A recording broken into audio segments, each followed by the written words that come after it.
you been up to today, Dulcie? Today, I've been helping the council clear the weeds that use beds.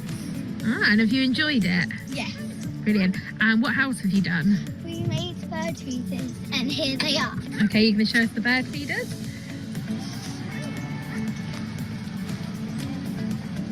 And soon we're going to make a second lot. And what's in the bird feeders? Can you remember? Here are peanuts, and then here are mealworms, and here are seeds. Brilliant. And what have you mixed it all together with? Can you remember what the stuff's called? Lard. Well done.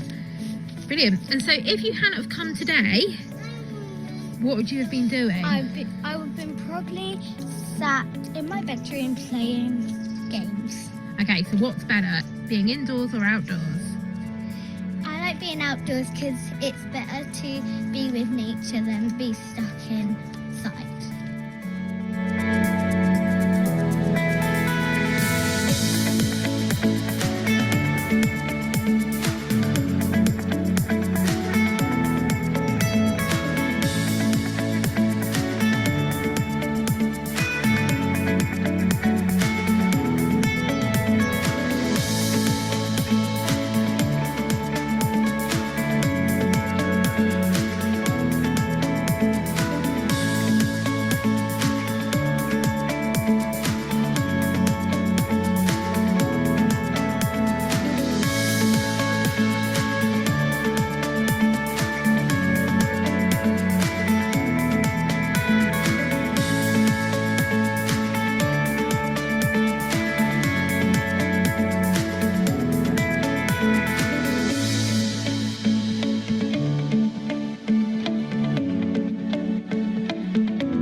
MCST stands for Maintenance Cognitive Stimulation Therapy, which is basically a really fancy way of describing an activity group that provides kind of really meaningful and stimulating activities for people who live with mild to moderate dementia. To have the enjoyment of meeting people again, you can talk to anybody and they all really do listen.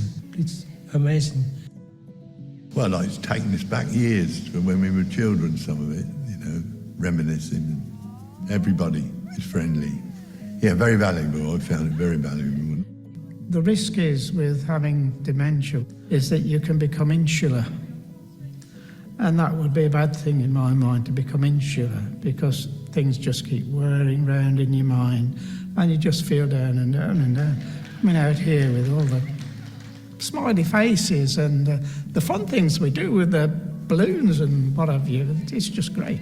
That kind of extended contact with the group has meant that we can really get to know them more on a personal level and kind of build up a friendship with them, really. They're there for us. They feel for us. You can get the emotion between it, and they look after us. Vicky and the team, absolutely amazing. I can't say enough good words for them.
Carers Advice Service is here to help you get the advice and financial help you need to improve your health and well-being. We know that the cost of living may be worrying you. Give us a call. We'd love to hear from you.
Well, 2022 was quite a year. The Volunteer Centre worked in close partnership with the Council and Greenham Trust to establish the Cost of Living Hub. The Volunteer Centre worked closely with Sean Murphy and his team to establish the Ukraine Family Support Hub.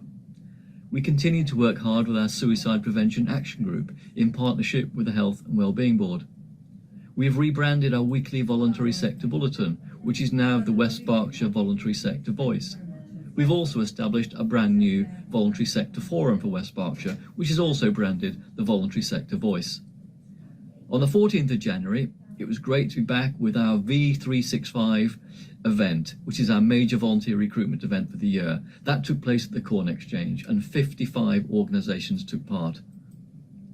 In order to build closer, more fruitful working relationships between statutory bodies and the voluntary sector, we're working in partnership with the Health and Wellbeing Board towards our Knowledge event to take place at the Council's magnificent Grade 1 mansion, Shaw House, and that's on the 20th of March.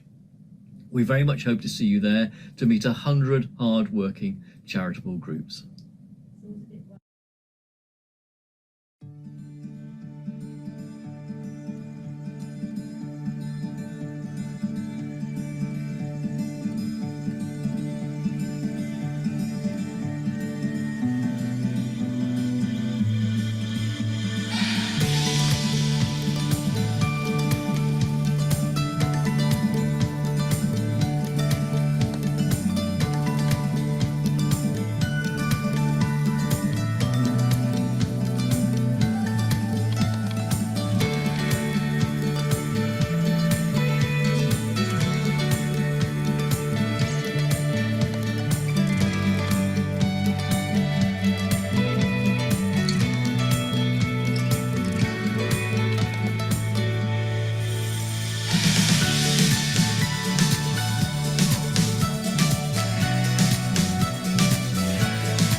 on off to speak and forward and backwards on that to move your slides around.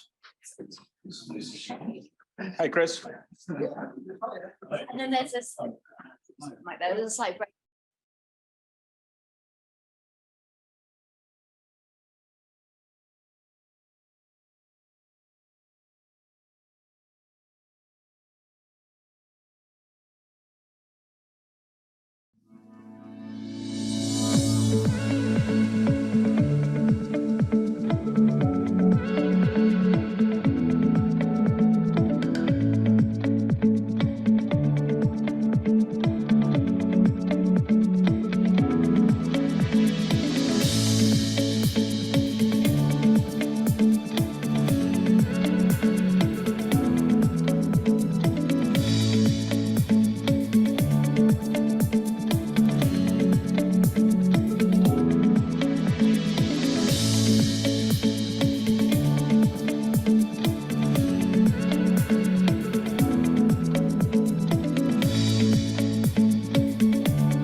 And what have you been up to today, Dulcie? Today, I've been helping the council clear the weeds that use beds.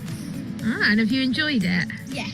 Brilliant. And what else have you done? We made bird feeders, and here they are. Okay, you're going to show us the bird feeders?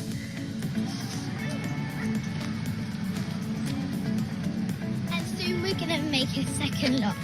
And what's in the bird feeders? Can you remember? Here are peanuts, and then here are mealworms, Yeah. and here are seeds. Brilliant. And what have you mixed it all together with? Can you remember what the stuff's called? Lard. Lard. Well Lard. done. Brilliant. And so if you hadn't have come today, what would you have been doing? I would have been probably sat in my bedroom playing games. Okay, so what's better, being indoors or outdoors? I like being outdoors because it's better to be with nature than be stuck inside.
MCST stands for Maintenance Cognitive Stimulation Therapy, which is basically a really fancy way of describing an activity group that provides kind of really meaningful and stimulating activities for people who live with mild to moderate dementia. To have the enjoyment of meeting people again, you can talk to anybody and they all really do listen. It's amazing. Well, like, it's taken us back years from when we were children, some of it, you know, reminiscing. Everybody is friendly. Yeah, very valuable. I found it very valuable. The risk is with having dementia is that you can become insular. And that would be a bad thing in my mind, to become insular, because things just keep whirring round in your mind and you just feel down and down and down. I mean, out here with all the smiley faces and the fun things we do with the balloons and what have you, it's just great. That kind of extended contact with the group has meant that we can really get to know them more on a personal level and kind of build up a friendship with them, really. They're there for us. They feel for us. You can get the emotion between it, and they look after us. Vicky and the team are absolutely amazing. I can't say enough good words for them.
Sarah's Advice Service is here to help you get the advice and financial help you need to improve your health and well-being.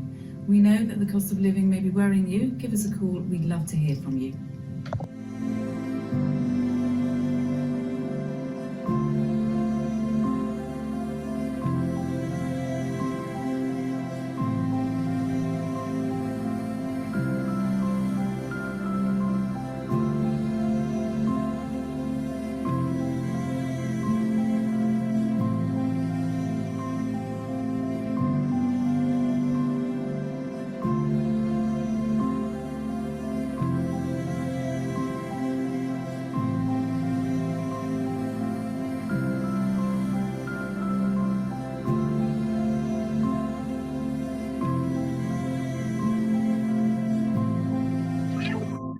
Could I get everyone, including...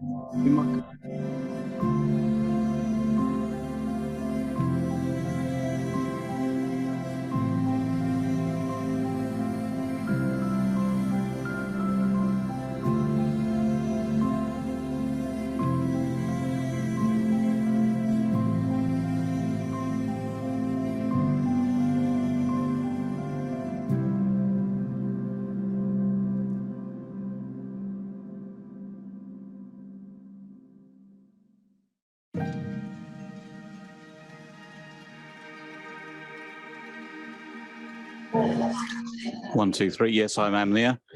Could I get everyone, including our chief executive, to sit down? Can't hear me.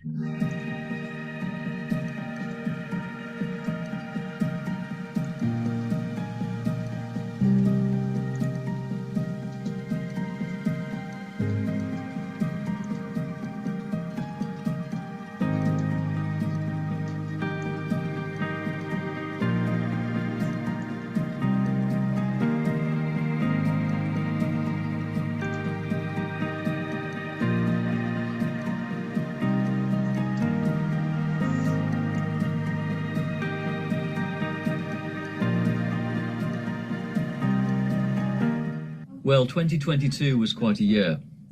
The Volunteer Centre worked in close partnership with the Council and Greenham Trust to establish the Cost of Living Hub. The Volunteer Centre worked closely Can I with get Sean everyone to Matthews take seats, and his team please? to establish the Ukraine Family Support Hub. We continue to work hard with our Suicide Prevention Action Group in partnership with the Health and Wellbeing Board. We have rebranded our weekly voluntary sector bulletin, which is now the West Berkshire Voluntary Sector Voice. We've also established a brand new voluntary sector forum for West Berkshire, which is also branded the Voluntary Sector Voice. On the 14th of January, it was great to be back with our V365 event, which is our major volunteer recruitment event for the year. That took place at the Corn Exchange and 55 organisations took part.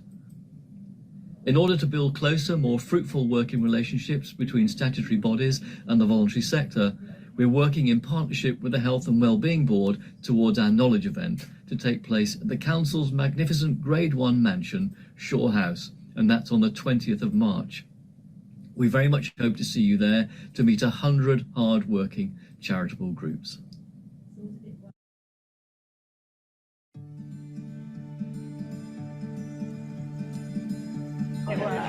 Ladies and gentlemen, those who know me will know I try to stick to time and try to run to time. Hello, everybody. I'm Graham Bridgman. I am Deputy Leader of the Council and Chairman of the Health and Wellbeing Board, and I have the greatest of pleasure in welcoming everyone in the room and everyone on Zoom to a hybrid conference for the first time in a while. Good to see people in the room. Let me start with housekeeping. Usual mobiles off or on silent, please. No fire drills planned, so if the fire alarm goes off, I will be looking at officers to tell me what to do. If the lockdown alarm sounds, we stay in the room, and again, the allegedly trained officers will tell us what we need to do. So, conference. This year's conference is themed around the local response to the challenges posed by the rising cost of living. I hope everyone has had a chance to look at the stalls out in the marketplace, but if you haven't, there will be an opportunity later as well. We have a number of presenters, 3 of them beside me, from both within the council and partner organisations. And we're running the conference over 2 sessions with opportunities to ask questions at the end of each session rather than after each presentation. And there'll be a 15-minute break somewhere around 3:25. So we are, as I said, in a hybrid format. We should have around 100 people attending the conference, roughly 70 in here with all of us and another 30 watching in from Zoom, which is fantastic. For those of you in the room who will want to ask a question, we'll have a couple of roving mics. Now, I do ask you to wait for the mic because whilst the people in the room will be able to hear you, the people at home won't be able to hear you unless you're speaking into a microphone. And for those on Zoom, there's a Q&A button down the bottom, hopefully down the bottom in the ribbon on Zoom. That is what we'll be using for the questions from those watching virtually.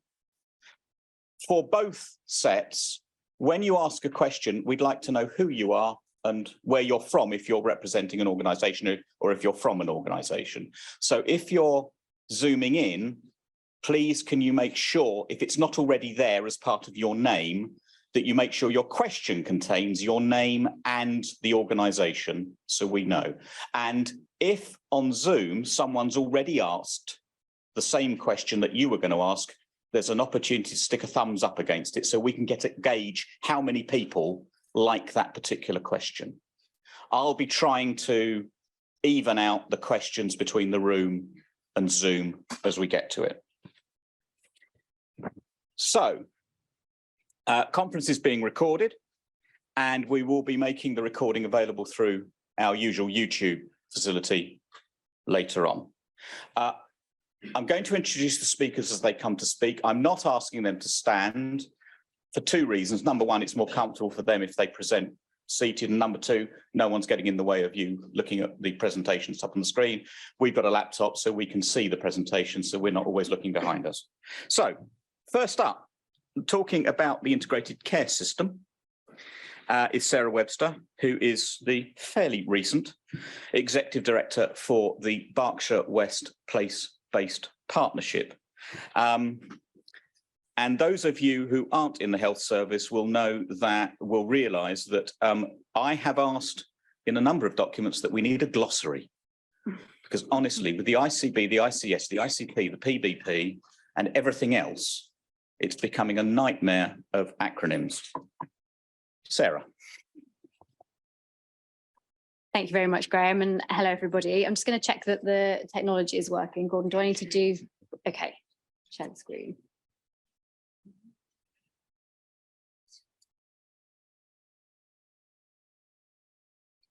There you go. There we go. I'm a more of a Microsoft Teams person, which I know probably will get me escorted from this building, but thank you. So as Graham said, I'm Sarah Webster. I'm the Executive Director on the Integrated Care Board, the NHS Integrated Care Board, representing West Berkshire, Reading and Wokingham local authorities, which collectively we refer to as Berkshire West as a place. And that may not mean a lot, so I'm going to elaborate and give a little bit more context to what we mean when we talk about the integrated care system, what we mean when we talk about the partnerships, place and everything, just to be able to give you a little bit of context and of the structure that we're working in at the moment and how that is helping us and will continue to help us improve services on behalf of everyone in this room, all of our residents across West Berkshire and the other local authority areas. Let's see if the clicker is going to work. Nope. There we go. So a lot of text on the screen behind me. So trying to avoid as many acronyms as possible. And I think there might be a klaxon going off somewhere. When I talk about the system, that is just the name for the area that we're covering at the moment. So when I talk about system, there's Berkshire West covering the 3 local authority areas that I've just mentioned, West Berkshire, Reading and Wokingham. And then also Oxfordshire and Buckinghamshire. So what I'm trying to do is give a bit of context to the NHS planning background and how that then, how we can then bring in social care integration. Is there a fine jar? Has anyone got one to pass around the room as well? House point. So the NHS and its bread and butter is sort of hospitals, front-facing clinical services, but there's an awful lot of planning and strategy infrastructure behind that to help us take a longer-term view on how we want to map out and plan our healthcare services. That's where the integrated care system and the constituents within that come into play. So within the integrated care system, which covers all of our NHS providers, but also with a real drive to better integrate with local authorities, with voluntary sector organisations, with anybody involved in providing care or improving the well-being of our residents. When we talk about system, that's who we're referring to. Within that, there are two specific statutory bodies that I'm going to just explain a bit more about, and then hopefully it could all start coming together and making a little bit of sense. So when we talk about the Integrated Care Partnership, that is a new statutory partnership board that's formed from the recent adoption of the Care Act. And this is the first time that we've had a statutory board that brings together formally in law NHS and local authority bodies, along with voluntary sector organisations such as Healthwatch, together into a partnership committee. And the intention is that this partnership comes together and sets a joint strategy on how we are going to come together and join forces in a truly integrated way to improve the health and well-being of our populations. So the partnership is relatively newly formed, and I think it is still forming and finding its shape. I know Graham knows that well because he is our represented member sitting on that board. But there's a strategy that I'll come on to talk to in a little bit more detail in a moment that's forming, that's based on our health and wellbeing strategies. And really the aim is to set a direction of what do we all want to achieve? Where do we want to come together and improve things on behalf of our residents? And how can we do that in a truly integrated way? So that's the partnership, and that covers the 5 local authority areas I've just mentioned. Within that, there's what we now call the Integrated Care Board. This is an NHS board, although it does have some local authority input into it, that's predominantly responsible for planning the delivery and the longer term strategy of NHS services within the context of the broader system. Making a lot of sense? Probably not, but ultimately, in a nutshell, what we're trying to do is make things easier for all of our organisations to come together and make a difference where it really matters. So making that a bit more local, within the broader system, there are 3 places. There's Buckinghamshire, there's Oxfordshire, and there's Berkshire West as a place. And this is a kind of a construct in the national terminology. And that's why Gordon's referring to place-based partnership. So if we're talking about the Berkshire West place. And again, it's similar themes. So why do we have a Berkshire West place? Why are we looking at it on this footprint?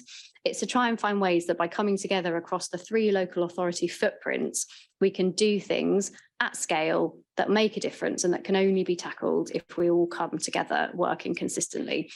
From an NHS perspective, it's a helpful footprint because we've got 1 major acute hospital, the Royal Berkshire, that covers this footprint. We've got 1 community and mental health provider, the Berkshire Healthcare Foundation Trust, that covers this footprint.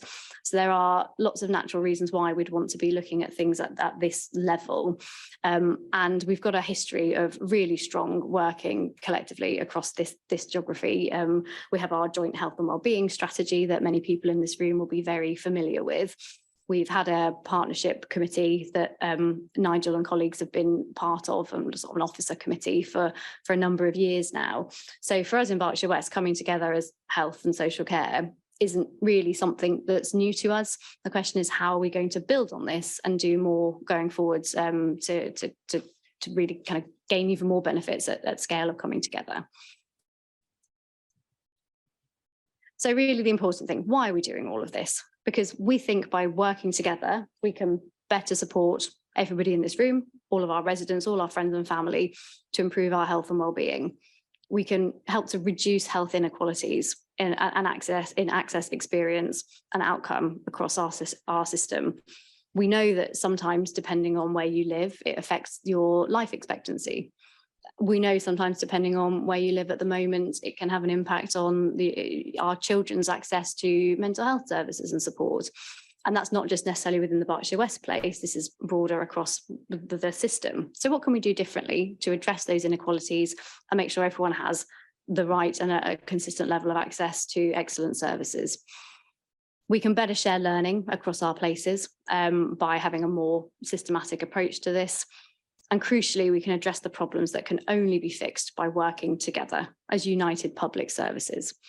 So you will have heard quite a lot in the media over the last few months as we've been through winter around demand on acute hospitals, pressure that we're feeling across the emergency care system, and lots of focus on how we're working together and what we could do better to help people home. So a good example of that is we came together as a group of partners shortly before winter with access to some additional funding and came up with a really robust integrated plan between colleagues here in West Berkshire Council, the NHS providers and myself, to agree a plan of how we can rapidly spend this money to improve the number of beds, to help support more people out of hospital much more quickly than we were able to before coming together and having those conversations. And that's one example of many, many ongoing conversations that we're having around how working together makes things better. And we all know, either from personal experience or from experience of friends or relatives, how sometimes we find we're having to tell our story multiple times. We're being assessed multiple times by different people from different organisations. And really, there's a commitment to what can we do to make that a bit better, so that people only really have to tell their story once, and that we do the integrating and the joining up of our services in the background so that we save everybody else's time, effort, and you feel that you're getting a more streamlined service. There are other areas where we feel that we can come together and work together in a better way. So if we're looking at particularly complex care, so some of our youth that might require a highly complex mental health placement, we don't necessarily have facilities within each local authority area for that. Isn't it much better if we come together and look at the right provision across get the economies of scale to get the right provision closer to home? So they're just some examples of what areas that we're kind of coming together, and we really do think that having a shared strategy and a shared leadership approach at place is the way to do this.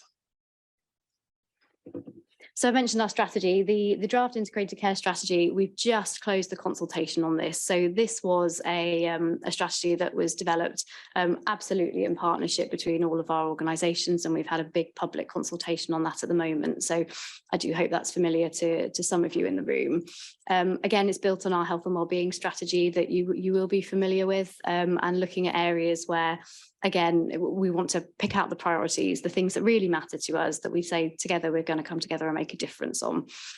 So a draft of that is has been shared, and we're going to then review all of the feedback we've received on this strategy and come together with a final strategy document that sets the direction for the integrated care system across that broader footprint I mentioned. And then our job as the Health and Wellbeing Board is to localise that and then say, okay, so is there anything that we're not already doing that we'd want to do differently with this in mind now that we've got the strategy?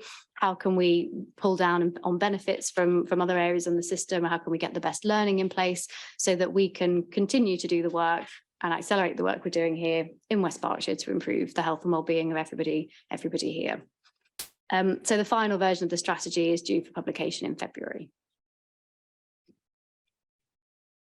And within it, this is just a summary of the vision within the strategy. And I'm not going to read line by line because it's pretty much a summary of everything I've just covered earlier on. But really, we want to not only improve services now, but really look at what we need to do now to make things better in the future.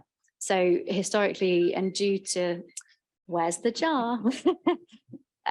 Due to the way sometimes our planning cycles work and our funding streams work, it can be a bit harder, or it has felt difficult at times to really be as preventative as we want to be in investing now to make a difference later. So as a partnership, we are really committed to finding ways and targeting ways to do that. So we're just working through a number of areas and examples at the moment that where we think we need to invest now to improve things. One example being, we were talking with Tracy Dashevitz, our Director of Public Health recently, around school readiness. So we know that in some areas we're an outlier in terms of our school children being ready for school, and the impact that has then on their learning development and onward transition into adulthood makes a significant difference to their health and wellbeing. So what might we be able to do now to change that course of travel? And I don't have the answer. That's what we're working through right now. But these are examples of where taking a slightly more forward look and preventative approach that we want to do locally across our place partnership, and then within our health and wellbeing board, is another area where we really want to make a difference. So I'm going to stop there because I've probably overwhelmed you already with system and acronyms and everything else. But I hope that gives a little bit of a context to where we're coming from when we're talking about health and local authorities, how we want to come together, and some of the things that we're going to be working on going forwards. I imagine there'll be quite a few questions on a lot of that as well. So I'll probably save a bit of my time slot to add into the Q&As as well, where we can really get into some of the detail there. But thank you. Thanks. We'll save questions for the question and answer session after the three presentations. I will say, I've been quite involved in development, particularly development of the Integrated Care Partnership. We had our first substantive meeting on Friday. And what I will say about the strategy is there is a clear push from the local authorities to make prevention an absolute core theme here. We see from our experience that pushing money upstream to prevent development of things which will affect acute in particular much later on possibly is a good idea. If you haven't already had a look at the proposals in the strategy, I would encourage everyone to look at the proposals in the strategy. And one of the things we will clearly be doing is seeking to dovetail the strategy that's coming at system level with the strategy we've already got at place level, to make sure that we're all singing from a similar hymn sheet and we're not stepping on each other's toes. And that's about as much as I'll say about that for the moment. So good, excellent. We're running ahead of time. This is brilliant. This is brilliant chairmanship, you understand. So I'm now going to turn over to Sean. Sean Murphy is the Public Protection Manager for the council, and he's going to be looking at the cost of living support systems that we put in place fairly recently, but developed out of other bits of work we've been doing. Over to Sean. Thank you. Thanks, Graham. Yes. So actually, it's interesting that we're kind of here today, because actually I was talking to staff. I had a staff seminar this morning, and we were talking about how as we started 2022, if you remember all the way back then, we were still in Plan B measures for COVID. We still had the COVID community hub running in the local authority here at the council, working with partners. That eventually turned into the Homes for Ukraine hub, working with the same partners, many of whom are in this room. And then in the autumn, basically we picked up the responsibility around the cost of living hub. So all of that basically about the space of about 10 months. So it was a big year for my service from the point of view of partnership working for the council as well. So really, I just want to start with that point, that the whole issue of how we've approached the cost of living issues has been about partnership, true partnership in action. So there's a couple of the sort of organisations on that slide there, but obviously behind those organisations sit an array of other organisations and other services within the local authority, and I'll come on to that in a bit. So, and obviously we're obviously very, very grateful for the kind of interaction of those organisations and how it's all worked together. Behind that as well, obviously, we've worked with a number of the parish councils, we've worked with some of the churches and some of the community organisations, particularly around matters such as kind of warm hubs and community kind of spaces that have been set up across the district. All of it has been kind of really, I suppose, under the auspices of the Health and Wellbeing Board. It was seen very much in the early days as a kind of, very much in part a public health issue. So the board has overseen that. It agreed basically to the setting up of the course of action that we took, but also has received reviews, and will receive a further review, in fact, later this week, as to where we've got to with this. Part of the partnership arrangement was obviously in the very early days the community appeal. So the local authority and Greenham Trust each put in £50,000, and then there was an appeal based around that, which has raised money primarily for organisations that actually basically are supporting people through the cost of living challenges that they face at the moment. So there are grants available, and I think Chris will be talking about grants later, and there are still grants available for those organisations to draw on. There was a whole range of discussions took place with the voluntary organisations in the area and with the parishes as well, to scope out local provision, because we wanted to make sure that we fully understood that as an organisation. Obviously, we work across the piece with these organisations fairly regularly, as we did basically particularly during the COVID Community Hub days. But we did actually basically redo all of our kind of scoping documents with a view that as a local authority, that if we set up, which we ultimately did set up, a community hub, really a cost of living hub, that we would be able to save, signpost and refer people to the relevant organisations in confidence that we knew what those organisations were able to do to assist people. We did a big piece of work around the community winter spaces, warm hubs, different phraseology used by different organisations, and all of that have been mapped and on the council's website. And then ultimately, basically, at the end of this, I'll just talk a little bit around the winter outreach service that we've had that has been managed by the public health team. So what did the council's response look like? Well, as I've already explained, a lot of it was around working with the community groups that already existed. But also, we in the very early days, we had a discussion with a number of organisations about what we could most usefully do as a local authority to support the local response to this. And the view was that basically we could act, as we have done, as a conduit for the for information to be made available to people, but also basically as a I suppose a single point where the community could contact us and we could advise, make the relevant signposting referrals to the organisations that already were operating in the district. So to kind of make sure that we kind of covered all of the bits off that we needed to cover off, obviously we set up internally a working group to just have a look at what each services were doing, each of our own services were doing that may basically contribute to the overall effort to support people. And ultimately, we set up the hub with its own working group. Above that, there is actually a group which myself and Chris at Greenham Trust and with the Volunteer Centre, we meet on a fairly regular basis just to discuss kind of overall strategy. And in fact, we've got an event actually, I think next week, is it, where we're meeting again with a lot of the organisations that have responded locally since we last met back in October.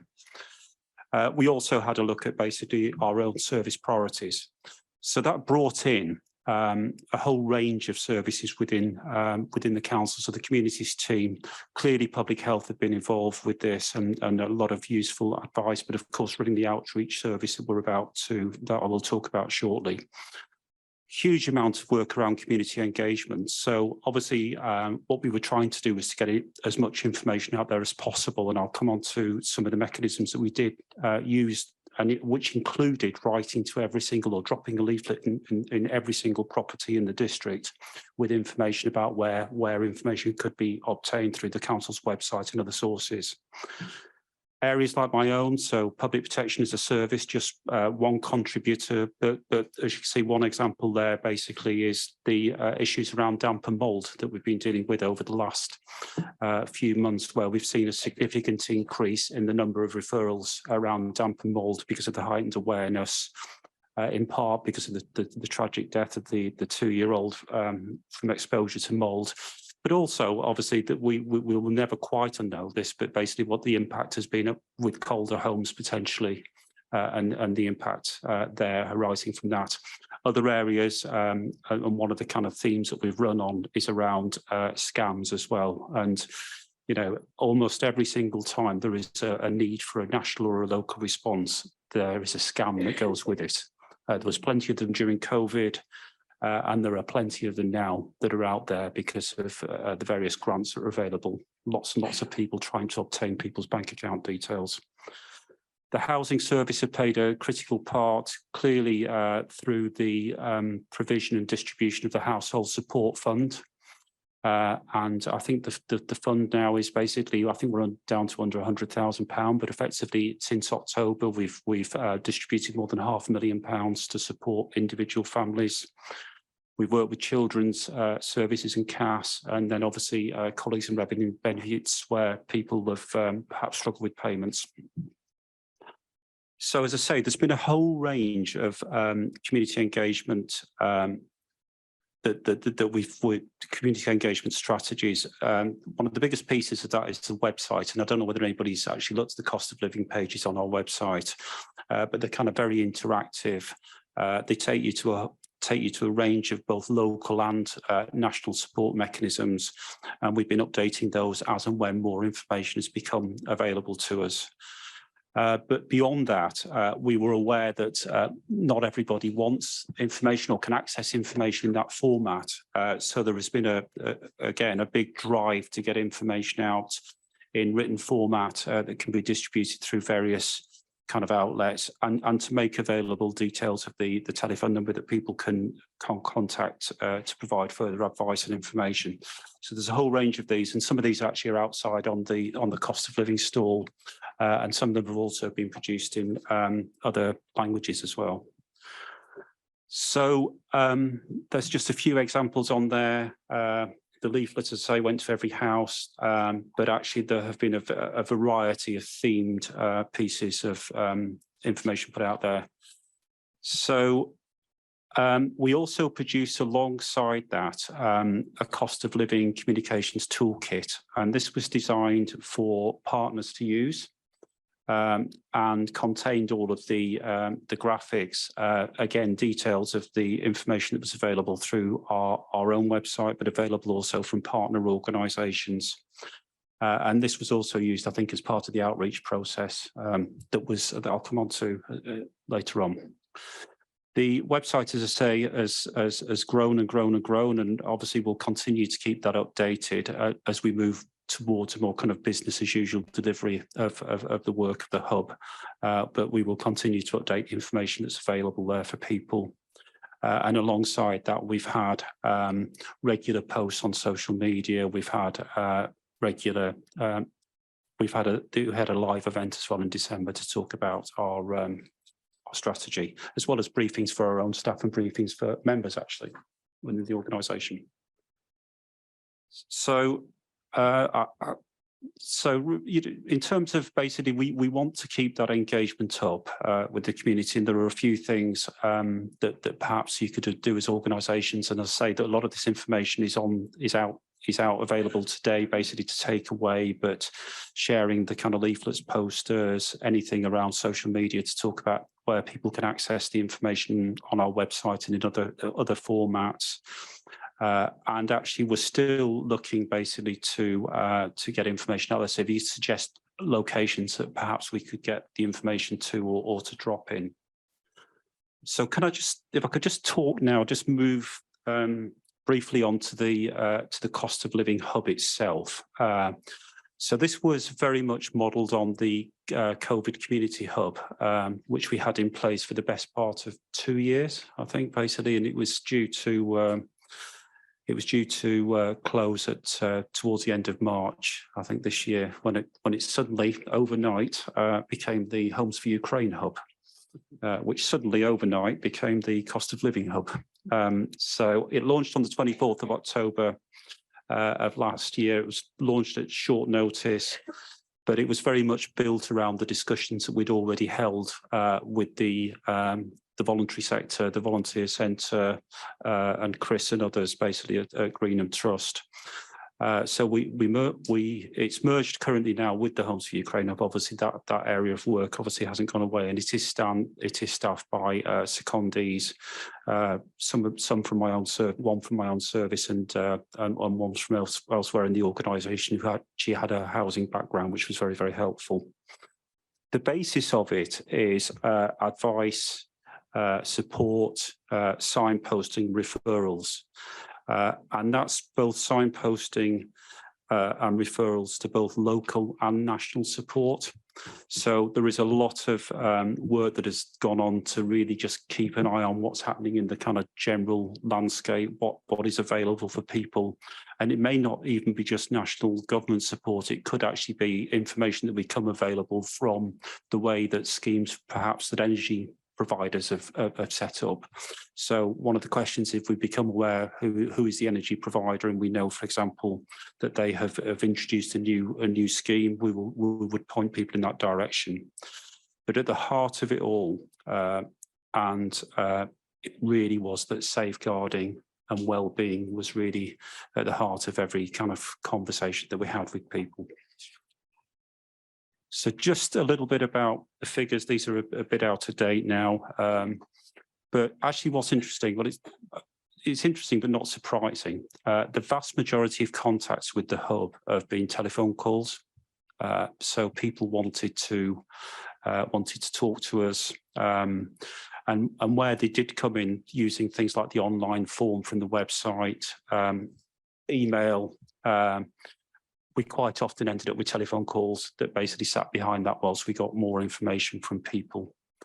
The graph on the right, obviously the details here are very kind of small, but what that really shows is a breakdown by ward. What that shows is a pretty even spread across the district. The numbers aren't right because they're only the ones where we actually know where people were located. But you can see there's a fairly even kind of spread. It's not all just Newbury and Thatcham, but actually there's a fairly even spread with Hungerford, Burfield, Mortimer, Tilehurst across the district there. In terms of signposting and referrals, again, this is only a kind of snapshot here, but actually you can see in terms of signposting there, the citizens' advice, and Isabel will talk in a few minutes about debt, was one of the main ones, but so certainly obviously you wouldn't be surprised, organisations like West Berkshire Food Bank, the Household Support Fund itself, and a range of others. And the type of referrals, so signposting was obviously just saying the people you need to talk to with this, and this is how you get hold of those people. With the referrals, we actually made the referral for people. So this is where we've completed referral forms, sent them across to the relevant organisations with the consent of the person contacting us, and we've actually basically managed to access them some degree of support or service to assist them. And there was a whole range of those. So some internal ones to CAS, where we were just looking for advice, citizens' advice, the Community Furniture Project, even actually, so I've got one there, which is Draftbusters. So Draftbusters is an organisation that just effectively draft-proofs homes in Newbury and Thatcham. And they were one of the organisations, I think, that have actually seen some support as well, haven't they, from Greenham, from the appeal. But amongst all of that, obviously, we've picked up a range of issues where we've also been able to refer people, and they include things like referring people for mental health support, and in situations where we've been able to identify substance misuse or domestic abuse. And that's what I mean about when I come back to talking about the value of the conversations. So I've mentioned this a few times. I'll get on to outreach now. So we have looked at outreach from a variety of routes, and it's included turning up at events and things, places like Educafe and other existing programmes, and we are continuing to look at that as we go forward for the next month or two. But the major part of the outreach programme has really been through the Be Well This Winter service, which was commissioned by the public health team and delivered in West Berkshire by Solutions for Health. So we're obviously, I think it runs all the way till March, does it? End of February. Okay, so it's running to the end of February. So the figures I've got here were really as of this week. And identify the number of people that have been given support by that service during this period of time. And right at the top of that list was cost of living support again. So there was a variety of other support and advice conversations that took place, but at the top was cost of living. Then we had self-care around physical and mental health. We had CVD, prevention, lifestyle and behavioural change, referrals around NHS checks, and then flu vaccine and COVID vaccination. So again, this was just another strand. We work very closely with public health in terms of the modelling of the service specification for that. And they've also taken our information out into the community and referred people into the hub itself. Along with actually what I would say is along with so that what I didn't say was a lot of the people that have contacted the hub have been referred, so they are people who've come to us directly. But actually we've also received a fair number of referrals from things like the outreach service, but also internal services such as children's services, and other community support services that we have within the organisation, and we're starting to see more and more of those coming through. So last slide, looking ahead. So what we are looking to do is to embed the offer, I suppose, that we've got around the information on the website and everything else, and we will continue to keep that up to date. But obviously, over time, the cost of living hub that was set up at short notice with secondees and everything else will be moving into the council's normal customer services offer over the next few weeks and months. We will be doing an evaluation of both the outreach programme, and we've actually identified somebody to do that evaluation, and we are very much going to be looking to evaluate also the value of the communications that we've put out around this, but also the hub itself. So we know what the value of the referrals are, in the sense that we know what people were, what assistance was provided to people, but the things that I would like to kind of understand, and I think as an organisation we'd like to understand, was what was the value of the conversations that we had with people. Yeah, because obviously some of that has clearly helped us identify also other issues, other challenges that people were facing. We'll obviously continue to build the relationship with the voluntary sector, no matter how it's delivered internally within the organisation. We'll continue to work with the sector to provide those signposting and referral mechanisms. And actually as well, in the conversations we had last week, so we were talking with the providers of community hubs and community warm spaces. We were also talking about how we could perhaps take other elements of our business as usual council services into some of those settings. So an example of that would be in my own area, the private sector housing team that at the moment are dealing with very high volumes of housing related referrals about housing standards, damp and mould and everything else. So how can we go out, basically, how can we go out into the community and assist people actually there and perhaps work from some of these spaces. So that's it, Chair. Thank you. See, running to time, well done, full marks. As I say, hang on to those questions, get those questions in. We're starting to see some online, which is great, and we'll pick them all up in a short while. Next speaker, when they swap over, going to welcome Isabel, and I'm going to have a go at this. Esperanza? Yes, brilliant. Who is the Chief Officer for Citizens Advice West Berkshire. And she's going to present on the question of support for those who are facing financial pressure and in particular debt. Over to you, Isabel. Thank you very much. So I'm going to be talking a little bit about the financial pressure that people are feeling following the cost of living crisis, but also about the impact that this can have on their health and well-being, and then a little bit about what impact, positive impact, advice can have to make a change on people's lives. So this is a very unequal crisis we're facing. It doesn't hit us all in the same way. There are some groups and some people that are being a lot more affected than others.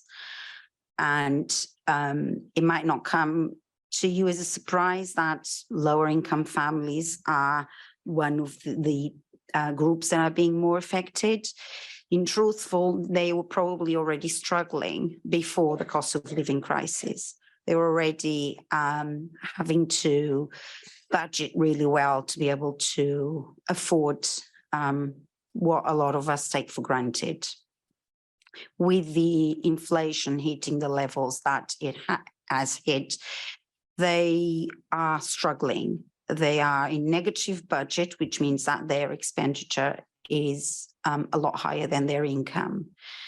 They probably and most likely won't have any savings to fall upon to help them in an emergency situation. Some people in this situation also will not be able to up their hours at work for different reasons. They might have caring responsibilities, or they might have some sort of health condition that doesn't allow them to do that. Then we also obviously have people's on benefits. What strikes us at Citizens Advice more about what people's on benefits are going through is that we know that a lot of people on benefits are already in debt, and were already in debt before this crisis started. And a lot of them have their debts collected by direct deduction of their benefits. It might come as a shock to some of you, but a single claimant on universal credit may come home at the end of the month with only £251 to pay for all their bills, council tax, food, heating, TV license, and that is not enough money for anyone to survive on.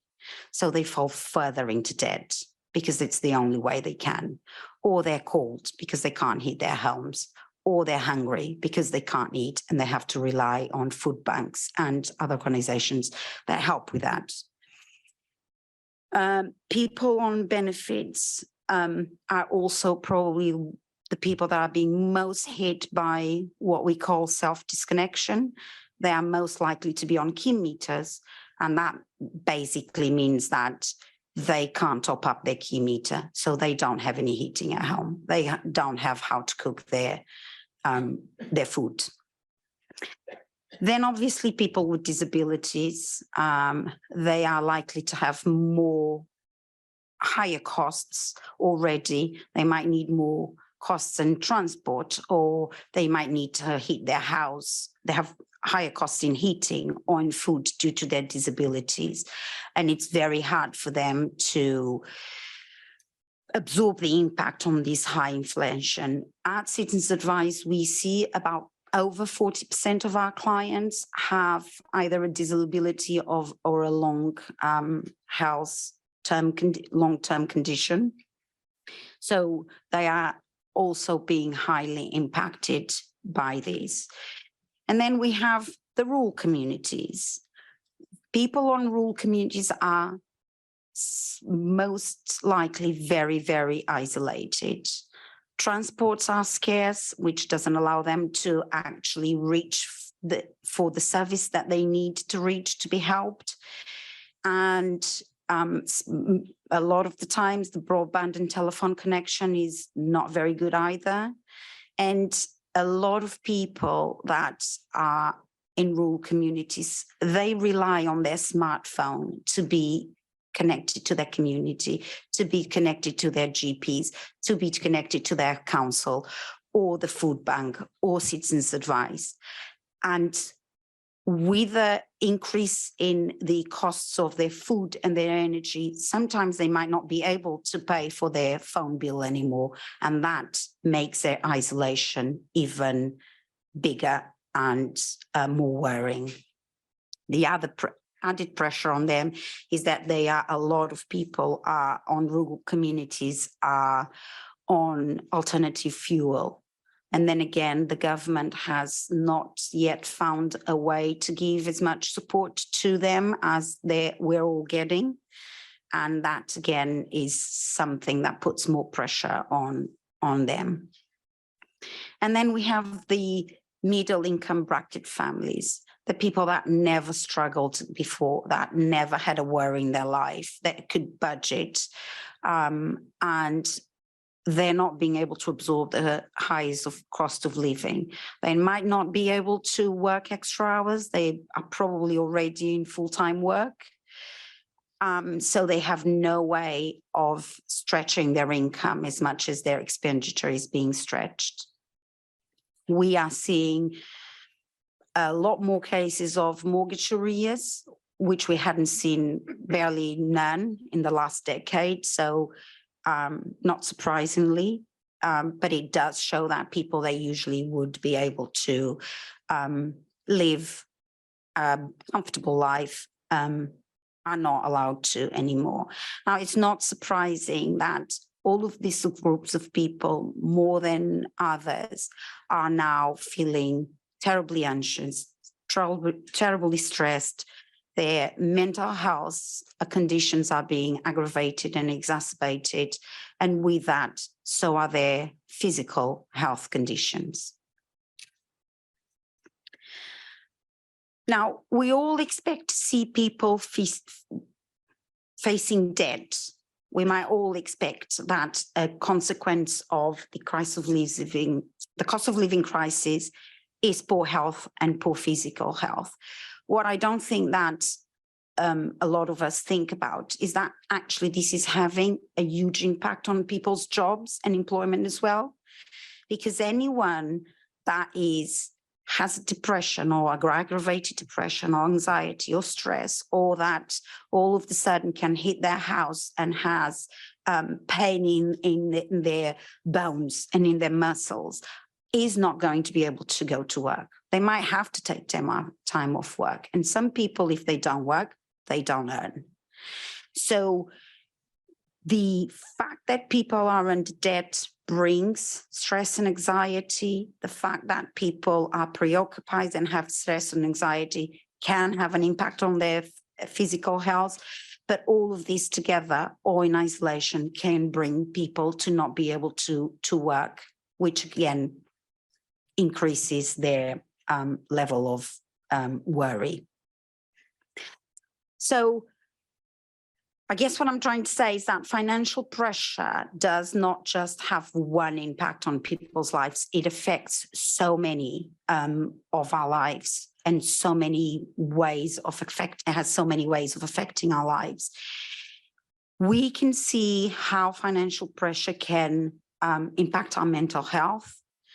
We can see how it can impact our physical health. If you can't eat, you might be malnourished. If you can't heat your home, you might have respiratory diseases. You might have mold in your home, which creates problems. Any number of conditions can be worsened by this. With all of these, this creates less capability for work.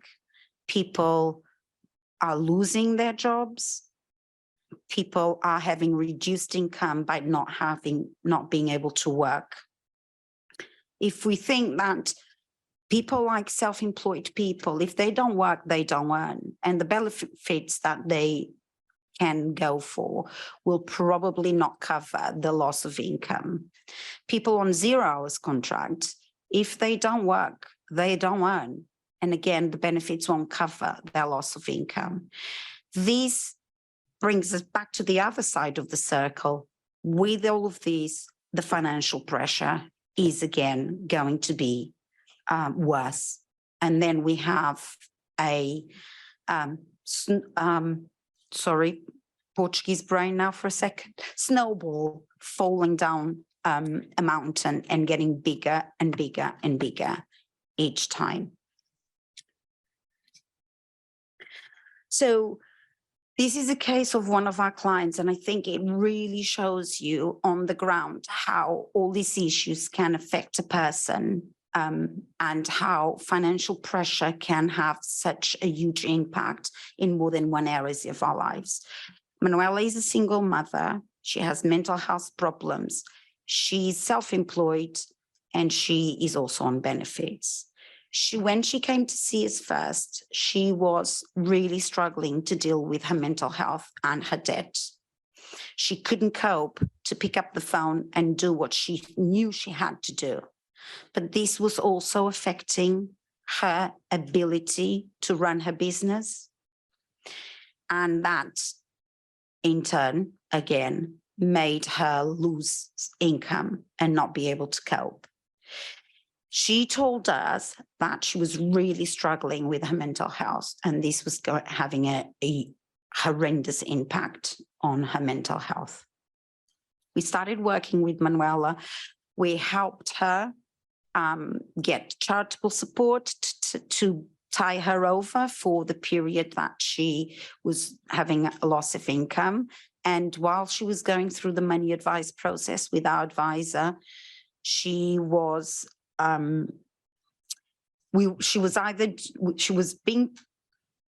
advised how to deal with the issue, but also sometimes we were acting on her behalf when her mental health did not allow her to do things for herself.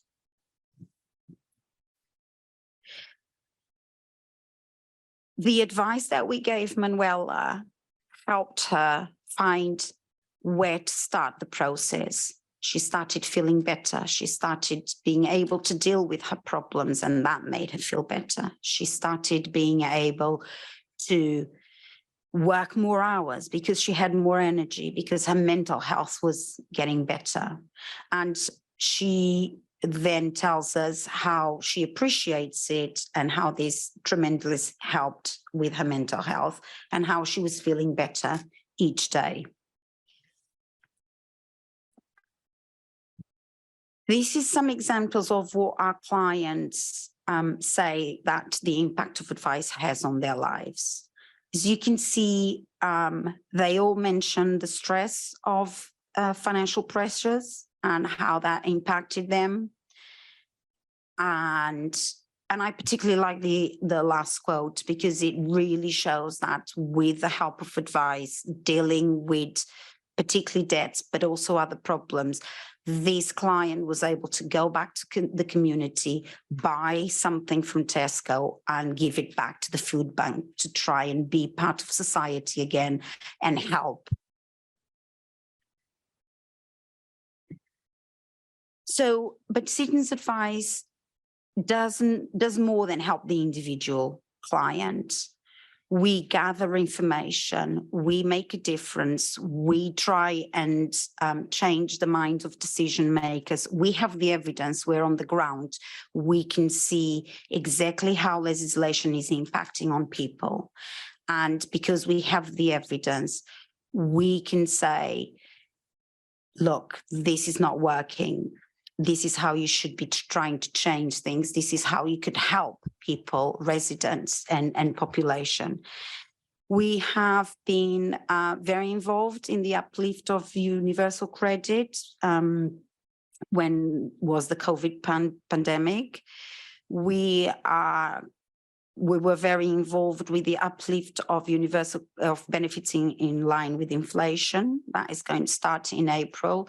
And we are currently running a campaign to stop people that are on key meters from people that are not able to afford their energy bills to not be made to go on key meters, because we know that people in those situations are going to be self-disconnected. They are not going to be able to top up their key meters. They are not going to have any energy at home. As I said, this is all evidence-based, is the stories that our clients tell us, is how they tell us they feel and what impact this is having on their lives. And because of that, it's very, very powerful, the impact that we have. And we do go and we do make a difference, or we try to. So for every client that we see and help directly, we are helping millions of people in the population, because there's so many people that do not come for help. They're not telling us a story, that can't get help from anywhere. But by changing the legislation, we're also helping them. We're also reaching and making their lives different. And that's why Citizens Advice is very proud of our work on our research and campaign and what we achieve with it. So the value of advice to society is much broader than this again. advice can help people maximize their income. Advice can help people deal with their debt. Advice can help people stay in work. And that's one person that we help, being able to return to work, not have loss of income.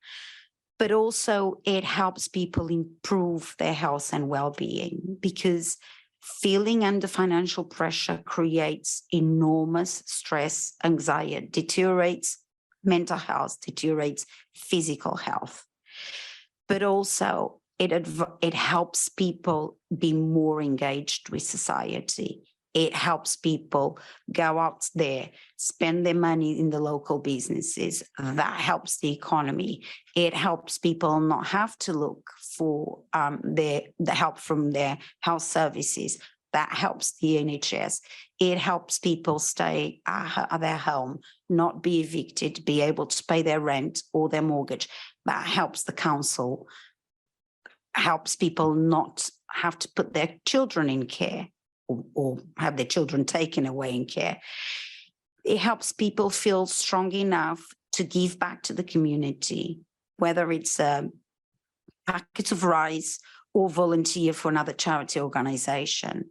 So advice makes a huge change in our community. At Citizens Advice, we've been very lucky to secure some funding to deal with debt and help people from the funding that Greenham Trust and West Berkshire put together. We are very, very happy with that. We are going to be able to help so many more people that are under pressure. We're going to be able to maybe even help preventing their problems if they come to us early enough, and we can help them budget and look at their expenditure and see if there's anywhere that they can cut. So we are going to be able to help, and we're very grateful for it. Thank you. Thank you, Isabel. Can I start by thanking the three speakers before we move on to questions and answers and see how we go, because we're ahead of time, which is excellent. So thank you, speakers.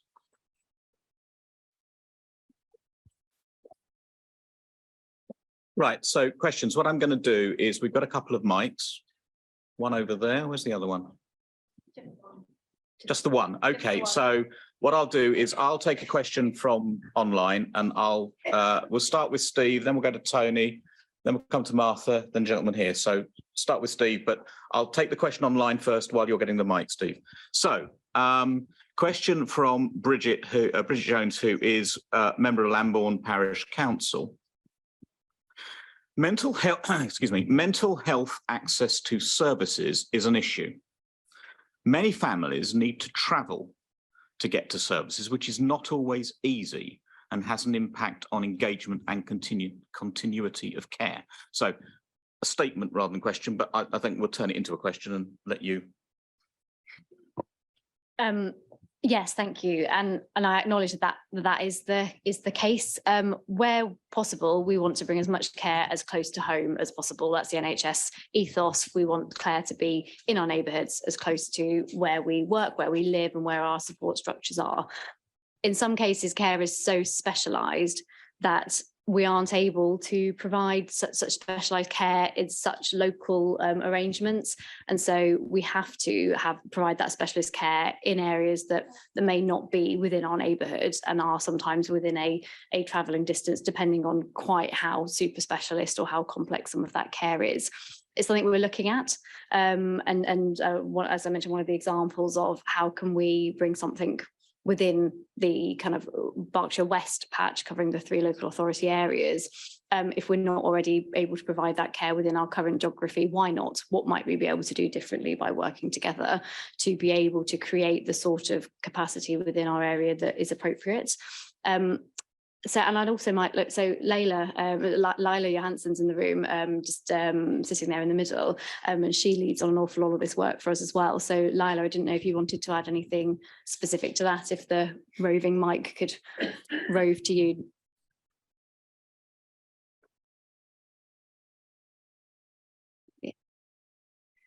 Yes, so part of the development of adult mental health services, starting from April this year, there will be new teams coming in that will work in primary care settings that will provide more local based services. And we're hoping that those teams, certainly the rollout in Reading at the moment, being rolled out in Wokingham, are starting to cover some of the gaps that we're seeing for the sort of mild to moderate mental health problems. I think a lot of people in local communities are experiencing, particularly in the current climate, for those that don't need a very especially secondary mental health care. And I can see Paul, there was a second mic. I knew there was a second mic. Steve. Thank you, Chairman. Thank you, speakers. It was very informative. My question is for Can Isabel. you clarify who you are? I know who you are, Oh, Steve. sorry. I'm Steve Masters, West Berkshire councillor. Thank you, speakers. Isabel, in your presentation, you touched briefly on the prepaid meter issue and people being forced onto those where they got into arrears or trouble paying for their utilities. Could you expand on that for people who might not know what the phenomenon is about the forced transfer from direct debit and paying bills on a regular basis to the prepaid meter? Yes, of course. Thank you. So some of us pay our bills by direct debit. Some of us pay our bills when we get the bill. We just pay it. So we are paying after we've used the energy. Some people on lower incomes do not have that option and they are on prepayment meters, which means that they have to pay for their energy before they use it. Not only the tariffs for these prepayment meters is a lot higher than what people on direct debit or paying their bills is, but also it means that it's very easy for the company to disconnect them. Well, we call it self-disconnection, because if I don't have £10 to put on my key meter to have gas and electric, I won't be able to pay it, whilst a lot of people pay by direct debit. So if we don't pay the first month or the second month or the third month, it takes a while for the energy company to disconnect us. Not the same thing with key meters. However, we're seeing something slightly different happening now. Companies are, a lot of the times through smart meters, being able to disconnect people that haven't even, that on the first fail, so you don't pay your direct debit, they just turn your smart metering into a prepayment meter. So there's a lot of people being pushed into that situation because they can't afford their bills. And then, as I said, people, if you can't afford to top up, you don't have any bills. I don't know if that answers, Steve. Yeah, that's been done forcibly. Yeah. People are having their bailiffs come round with the utilities company and forcibly exchanging meters for prepaid meters. Yeah, Historically that was always bailiffs involved, and the companies had to tell people this is what we're doing, and they would have some sort of time to sort it out or try to negotiate. And obviously that still happens. But with smart meters now, it's so easy to energy companies that you might have a letter saying we're turning you off and that's it. You're turned off. So that's why I was talking about smart meetings. But yeah, a lot of it is done through bailiffs as well. Thanks both. Tony. Thank you, Chairman. Who are you, Tony? Sorry. Yes, hi. I'm Councillor Tony Linden, and I'm on the Health Scrutiny Committee of West Berkshire Council, and I'm also the representative of the Joint Health Overview Scrutiny Committee for this council with Councillor Claire Rolls. So really, I was going to ask the question on Sarah. We're just starting our Joint Overview Scrutiny, so we have a capability to be involved in this.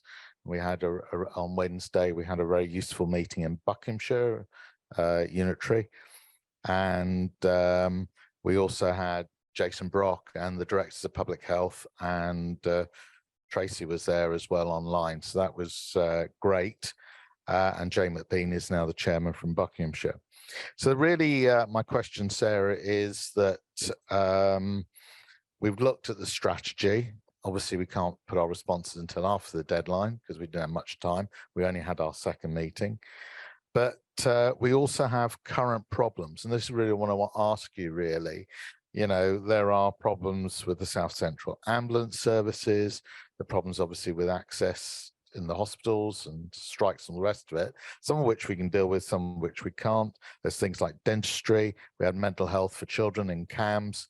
So the strategy and prevent is great, but there are also underlying problems that we also need to be tackling at the same time. So I just would like your views on that, please. Of course, thank you. So I agree that I think this winter, if nothing else, has shown how challenged some of our services are, and it's been on the news almost daily. So I think everyone in this room will be familiar with that.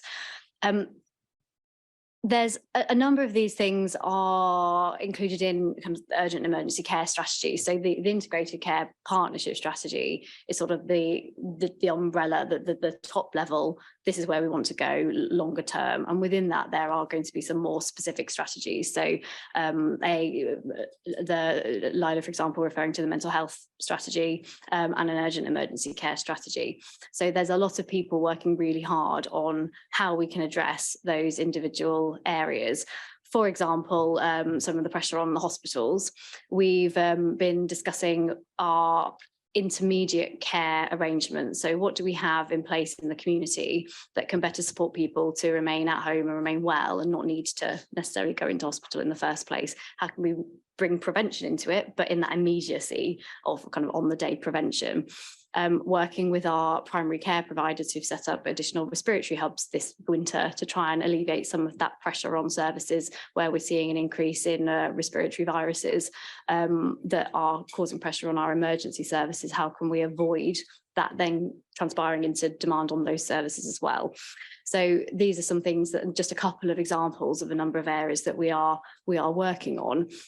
We know there's a lot to do within this, and the strategy will touch on some of the areas that we're working together in an integrated way, we can really make a difference. But within that, then there's a whole myriad of work and action plans and specialist teams looking at what we need elsewhere.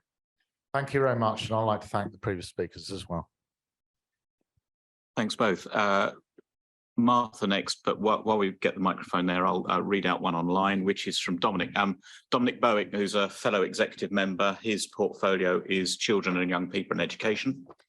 And I'll read it verbatim. Great to hear from Sarah about the objectives and ambitions of the ICB. There could be a danger of mission creep. How can that be avoided? Interpret as you think fit. Well, I suppose to put Graham back on the spot, potentially having his voice on the board of the IC on the Integrated Care Partnership will help with that. I can appreciate where the question or statement's coming from, because we all want to be. We all feel passionately about what we're doing, and so it is really careful that we are kind of clear on what our mission is and not try and be all encompassing. I think coming back to the previous question as well, like we want to make everything a priority, but then nothing's a priority. So being really clear on what are the things that we think will make the biggest impact to our residents here in West Berkshire and focusing on those with the autonomy to do so. So I suppose some reassurance that the intention isn't that the Integrated Care Partnership comes in and provides a micromanagement structure and dictates everything that happens. It's still very much designed to be owned and led locally based on our local priorities, with things that make sense to do at a bigger scale where we can get better learning and understanding from each other to be done across the broader geography. So I don't know if that addresses the point, kind of. Yeah, I think if I may add from my perspective, firstly, clearly, when you are pulling together a number of existing organisations, whether it's local authorities or NHS acutes or the broader mental health and the primary care piece, those organisations currently exist. They have business as usual. They are doing business, and therefore the strategic objectives of the system or of the place will point them in a certain direction, but it won't change the fact that they've still got business as usual. Acute still have to deal with people who turn up on the doorstep and enter the emergency department and need treatment. I think what will be important, and I've said this more than once, and I apologise to fellow board members for the Health and Wellbeing Board, more than once in Health and Wellbeing Board, and I said it yet again at the meeting of the ICP last week. It matters that we have a strategy, but what's actually far more fundamental is the delivery plan. It's all very well having these wonderful strategic objectives, but you've actually got to deliver something. So you've got to know who is delivering what and how you test whether it's being delivered or not. So there will be, so for example, for the Berkshire West Joint Health and Wellbeing Strategy, which is a 10-year strategy, it has a number of overriding themes, it has a number of parameters within it, and there are at least 150 different actions within there. So someone or somebody has to do something to address that bit of that particular issue. And the strategy for the ICP and for the ICB is going to be no different. There will be a host of different delivery objectives and work streams that we as a board, and the public should also keep oversight, need to know are being done by somebody somewhere. We need to know who's paying for it, how much is being spent, and fundamentally, what looks like success. What is success? And how do we test whether it's actually being successful? How do we know that it's being done? So that, I think, will restrict, if I get Dominic's drift, mission creep. But only Dominic knows what he means, so back to him. Okay, I'll come back to another online, but let's turn to Martha. Martha. Thank you. Is this on? Yes, you can hear me? Right. Thank you to everybody for the excellent presentations. They're really very informative and interesting. I'm not quite sure who my question is directed at because it picks up Martha, on... let's know who you are, Martha. Oh, sorry. Martha Vickers, West Berkshire councillor, and I'm also on the member of the Health and Wellbeing Board, and I'm also on the Health Watch Board. Okay, sorry about that.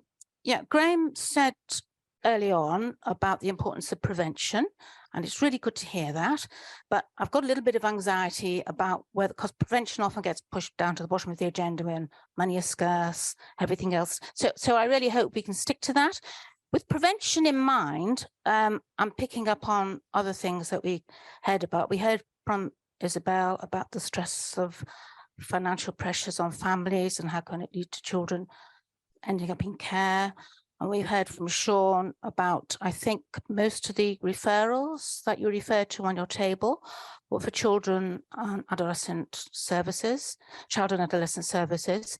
So my question is about, again, going back to protection, it's asking, do we know how many children in need we have in West Berkshire? Because generally I'm hearing that this is going up, and it's likely to be going up because of financial pressures, cost, everything that's going on.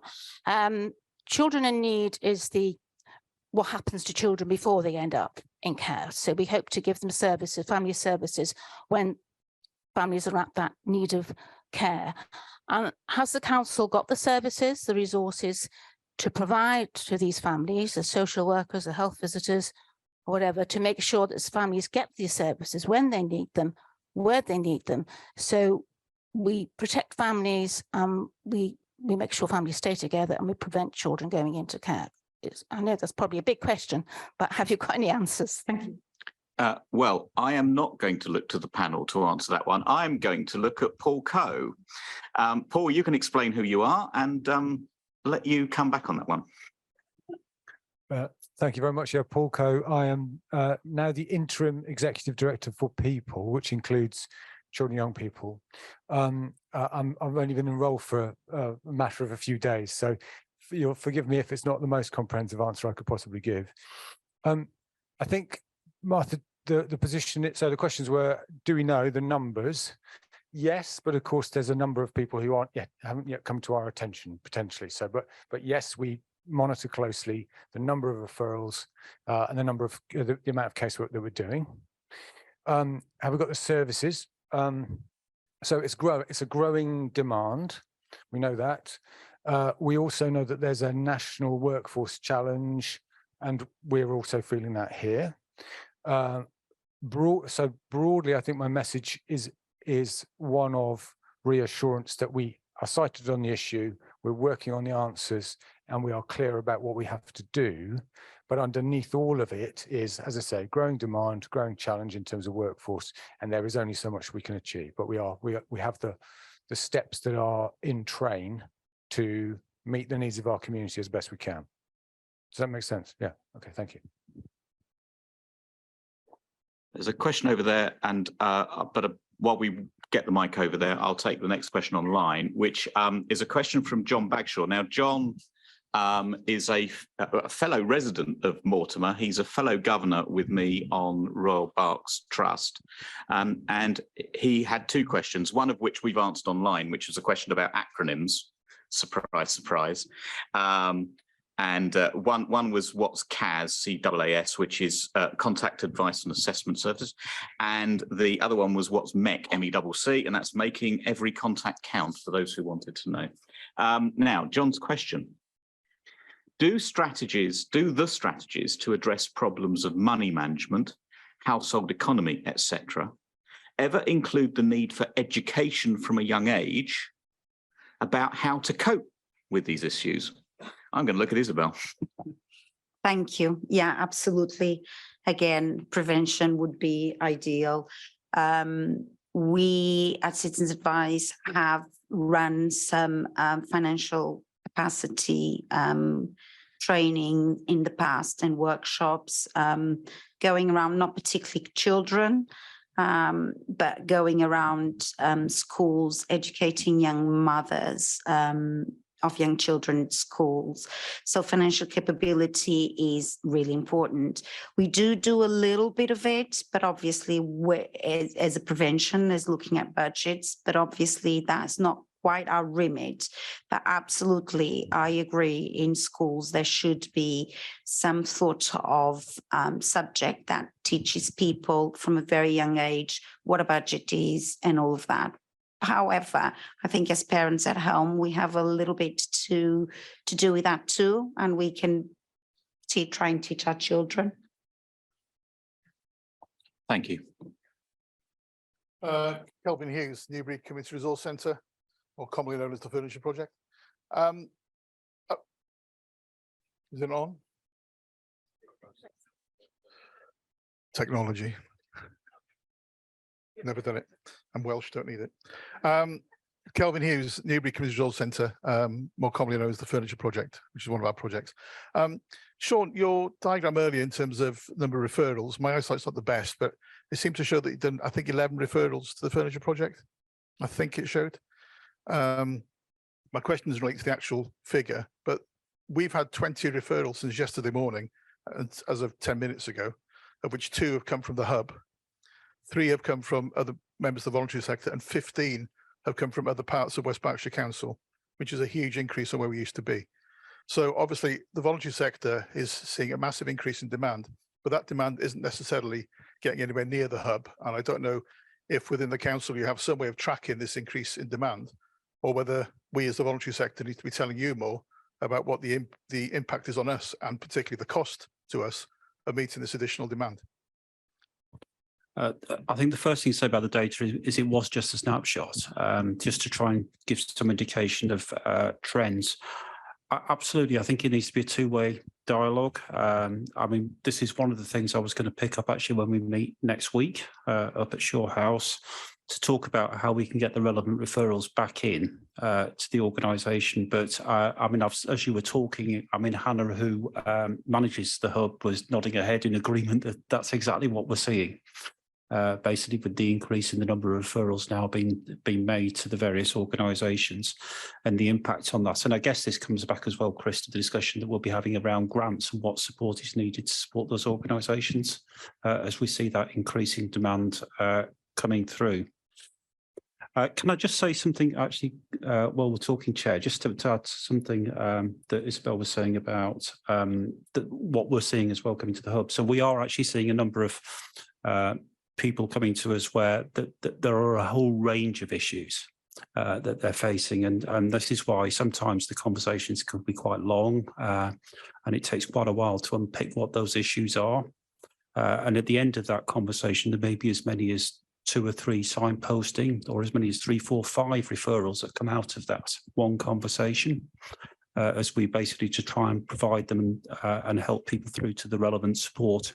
I think the other thing that we're seeing as well is that there are a number of people who are self-identifying to us as really people who are coming to the system for the first time. And we are definitely seeing that, who have needed a lot of work, really a lot of help, sorry, to navigate the way around that system. And a lot of conversations with people about the fact that they don't, obviously nobody wants to be there, but how do they kind of cope with that as well, basically.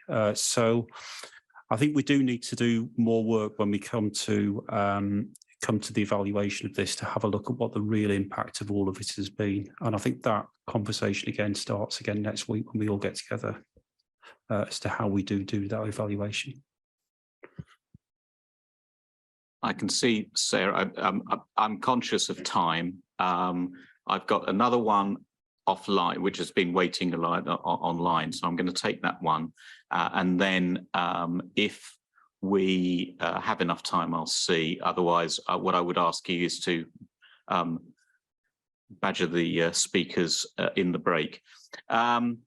Okay, there's a question back from Bridget at Lambourne about the number of pensioners affected in cost of living. So really, I'm guessing I'm going to look at Sean as to whether or not we keep data on that. It may be a question that's impossible to answer.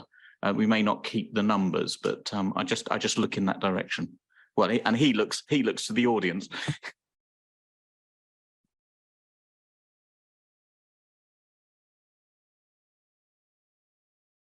So with regards to data and knowing pensioners and age ranges, we're very aware of how many questions we're asking and how much data we are accumulating.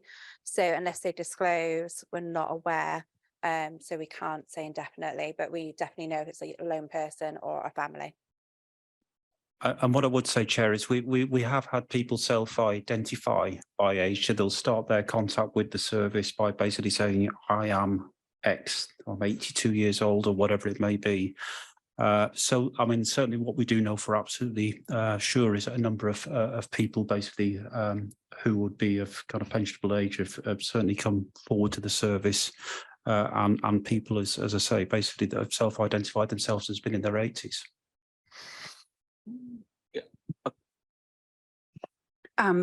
So we collect that data because we ask people about their profiles, because that's important for other areas of our work, including research and campaign.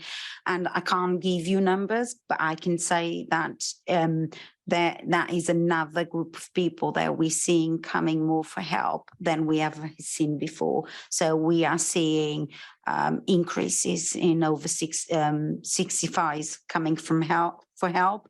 Again, I think they're another group of people that historically were okay and could survive okay, and now are not being able to make ends meet.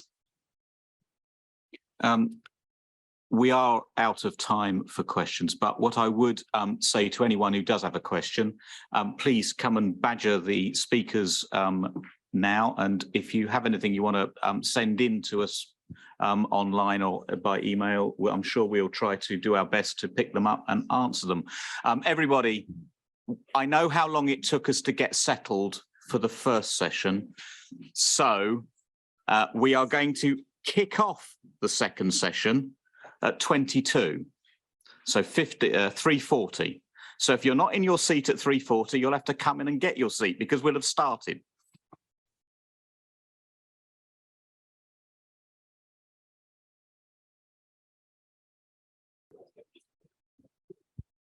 Right, everyone. Welcome back.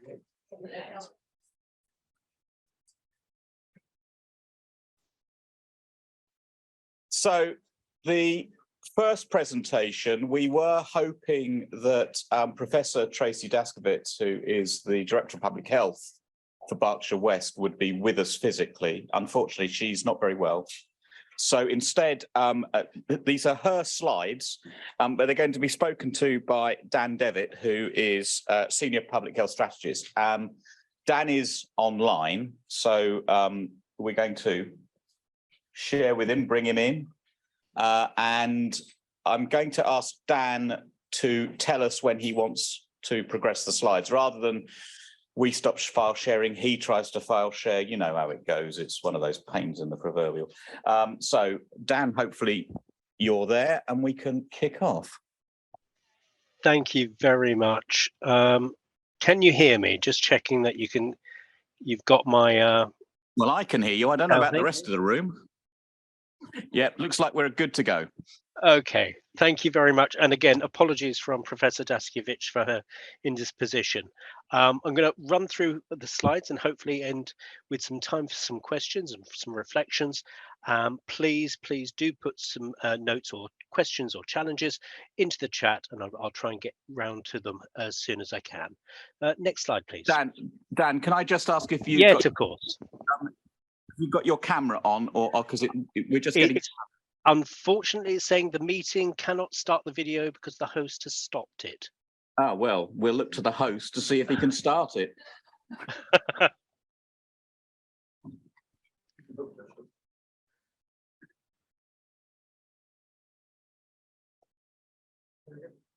You should be all right to go. Oh, there we are. Hello.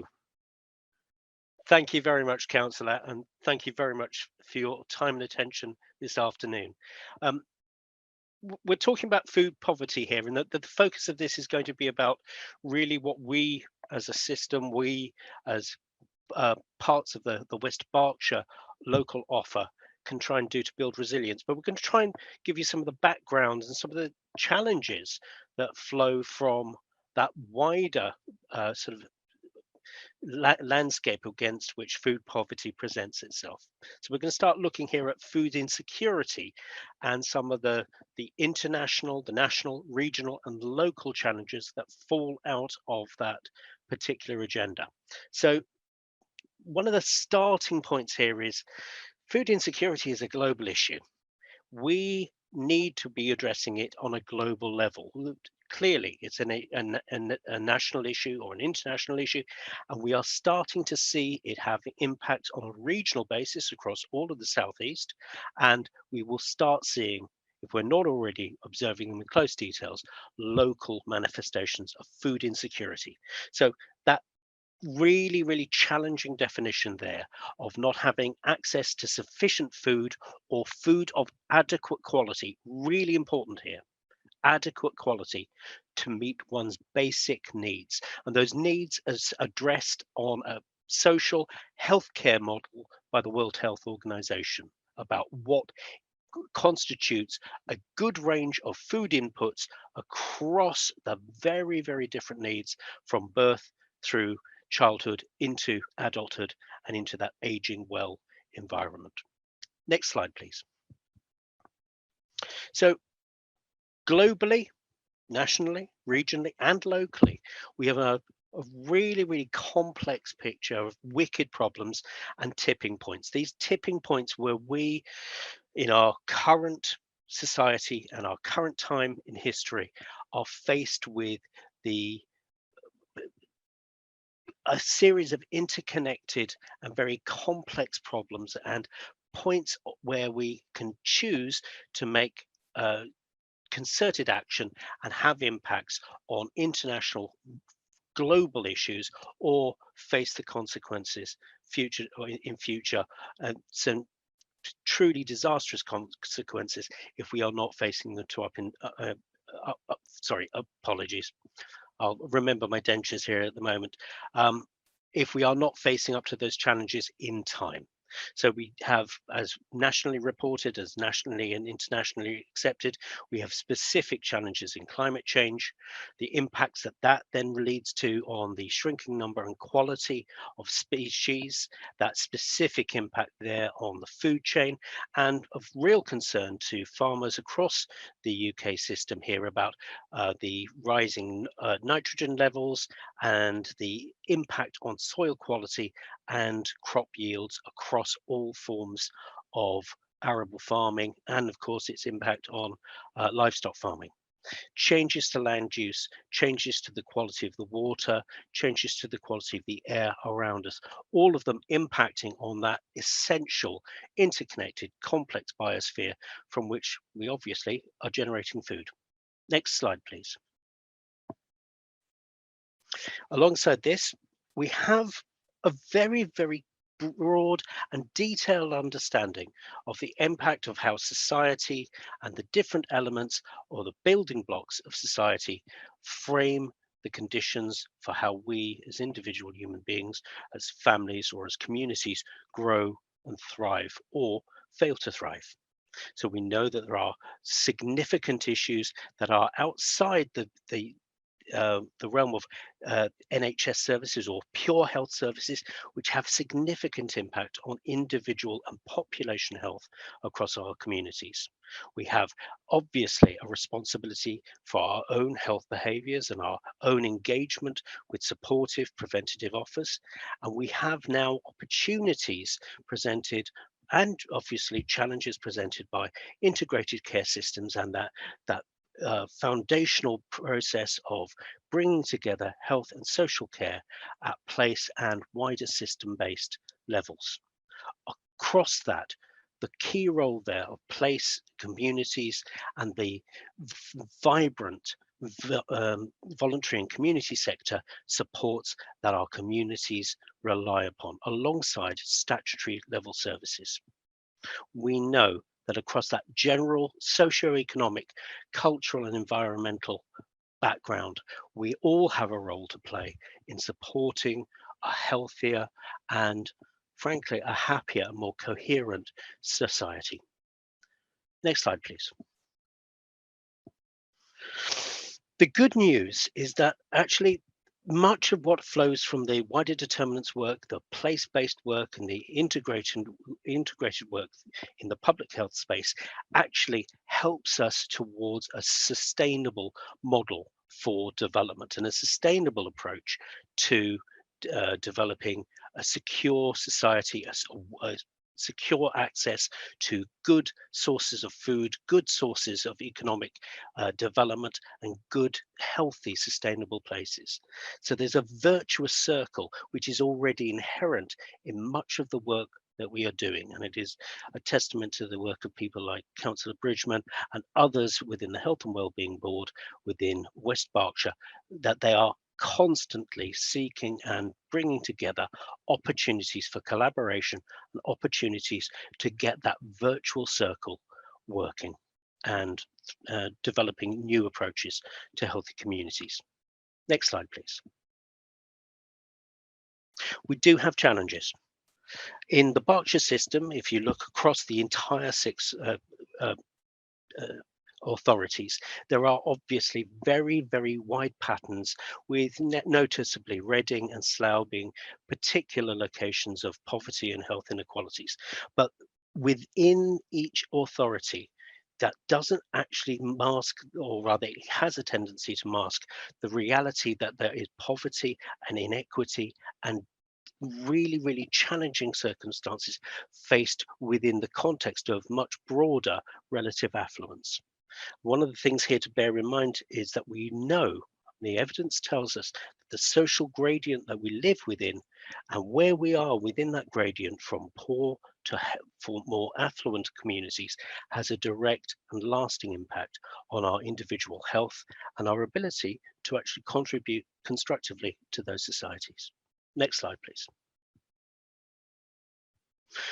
A key aspect of this is the impact on children.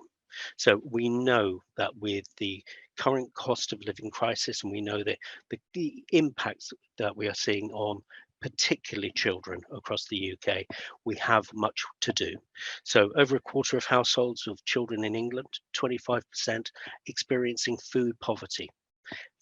A really, really significant point here is that obviously, as we know, those of us with who are parents in our own right, we'll understand that it is crucial that in childhood we are laying the foundations for healthy behaviors and long-term health and development for our children. And it is troubling to know that within the English system, we have a quarter of our youth population, or a quarter of our children in England, facing adversity and food poverty. Now, that's one indicator which is indicative of a wider community impact of food poverty on the communities that we serve. There are some opportunities within that of things that we can do directly, and different authorities have adopted over time and in different parts of the English system to try and address the specific challenge of food poverty impacts on children. Looking here at particularly in terms of the removal of the free schools income cap, or particular works focused on school breakfast programs, which are already generically widely available, strengthening them, and then the absolute necessity of promoting and building upon the Healthy Start scheme to all families in receipt of universal credit in line with the National Food Strategy. All of those works really tried and tested across the English system. Next slide, please. There are some really, really significant data points that we could really just sort of spend the afternoon working across, but a few tasters here. Some really important things for us to bear in mind. One, obviously, that hunger, food poverty is a global issue. Two, that we have a significant amount of waste in all of our systems, and particularly within the developed world. So a third of food is still going to waste. What could we do differently? What could we in our local spaces and our own home environments do differently to make sure that we are minimizing food waste?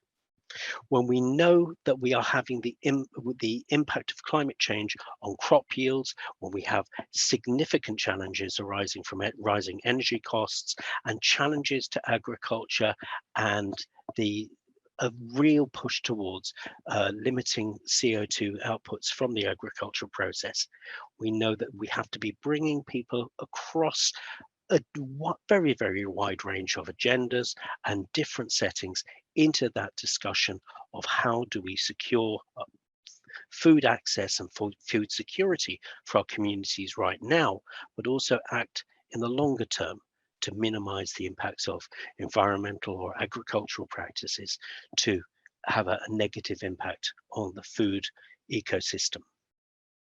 Next slide, please. So in the Southeast region, we are doing relatively well in terms of food poverty. This is the 2014 to 2015, then up to 2021 Office for National Statistics breakdown of child poverty indicators. That in itself, though, does hide an awful lot of detail. So a specific report flowing from the ONS 2020 data release indicating that in Berkshire there were approximately 28,000 children living in poverty, and the specific analysis coming from ONS at that time indicating that West Berkshire in 2020 having an indication of 10% of their children in some form of food poverty or living in straitened circumstances. Of the families that were included in that data set, it does appear that 73% of them were in active employment. So it's very often the case that we think that poverty is a product of not necessarily being within the workforce, and that it is something that is restrained to those people in receipt of universal benefits or seeking employment.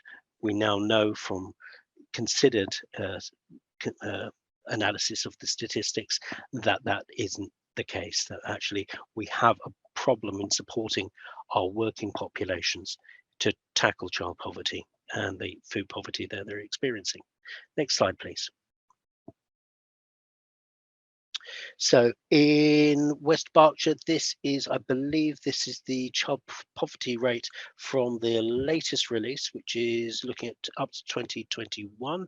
And it is now showing that the child poverty rate per 100,000 is 16.9, which isn't bad in terms of the national process, but it is something here, given the relative affluence of West Berkshire, that we know we could be doing more on.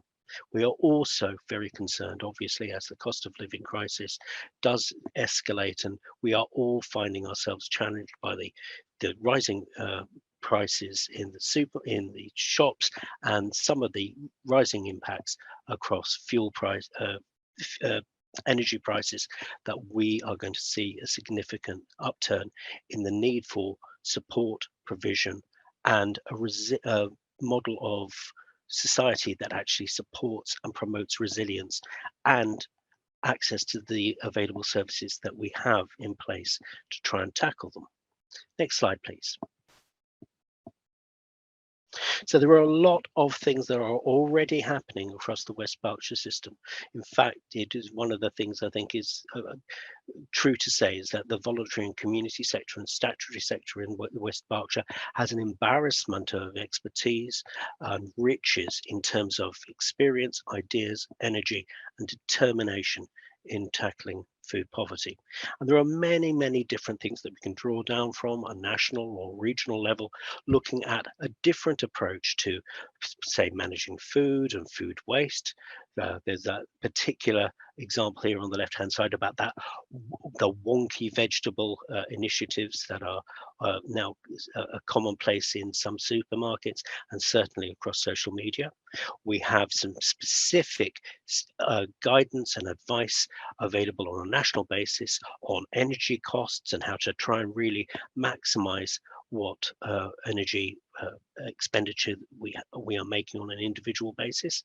And then we have wider system supports in terms of things like access to transport schemes and support for people with particular vulnerabilities and challenges of delivery or transport in widely dispersed and often quite rural communities. Next slide, please. I think it's worth sort of bringing the presentation to a close here with a real recognition of the work that's happening in the West Berkshire system. There's some really significant piece of work has gone into the back end, the design, the thought, and the service offers represented behind the cost of living support available on the West Berkshire Council website. There is a really comprehensive, very helpful, extremely accessible, and very rich offer of support across financial, food, family crises, money saving tips, health and well-being. It's a genuinely breathtaking range and thoughtful compilation of support offers available for communities, all of them aimed at giving an ownership and empowering communities to have an active role in supporting themselves facing these challenges and placing them, linking them with statutory or voluntary and community sector organisations who can help them at their time of need. We all have a role to play in supporting the resilience of our communities, and I would really, really commend all of you watching this presentation to spend some time looking at the cost of living support hub, and if for yourself or for somebody in your life who you might be coming across who might need a little bit of an extra helping hand or a signposting into a service that can support them, please do spend that time understanding the richness of the support offer in West Berkshire. Next slide, please. Thank you very much for your attention today. Look forward to some questions, any challenges, or any reflections. Thank you for your time today. And thank you, Dan. As before, we're going to hold the questions over to a Q&A session, which will come at the end of the presentations. let me remind everyone online to use the Q&A. The questions are coming through and we'll pick those up as we get to the end of the presentations. So thank you to Dan. Let's now turn to Sarah. Welcome back to West Berkshire, Sarah. Dr. Sarah Rayfield, who has worked in the council, worked with me, who's public health consultant for the Office of Health Improvement and Disparities, yet another, OHID, yet another acronym, NHS, mental health issues and local initiatives and support. Over to Sarah. Brilliant, thank you. And thanks for having me this afternoon. It's a real pleasure to be here. So as Councillor Bridgman said, I work for OHID in the South East. OHID as an organisation used to be part of Public Health England, but we're now part of the Department of Health and Social Care, and we've been there for just over a year now. Within OHID South East, I lead on the public mental health programme, suicide prevention and inclusion health groups. So a quick overview of what my talk's going to touch on, just briefly touch on these areas.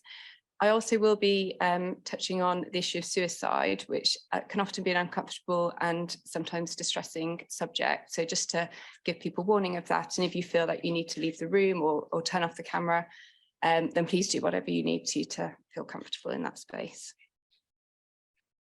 But first of all, I'm going to talk about our mental health before we start to think about the challenges of cost of living. So our influences on our mental health and well-being are really complex. This map, which I know is probably very difficult to read from the back, but I think at a glance tells you about how everything is interrelated. There's been an attempt to kind of group things into the different colours. So we have in the yellow, we have our social and community factors, which are things like parent and child attachment, stressful family life events and social media. In the orange, coming around to the right, we have societal and economic factors. Sorry. Try and speak a bit louder, such as education, finances and income, our working conditions and the welfare system. Coming down to the blue, we have our physical and behaviour factors, such as our diet, addiction, sleep and physical activity. And then at the bottom in the green, we have our environmental factors.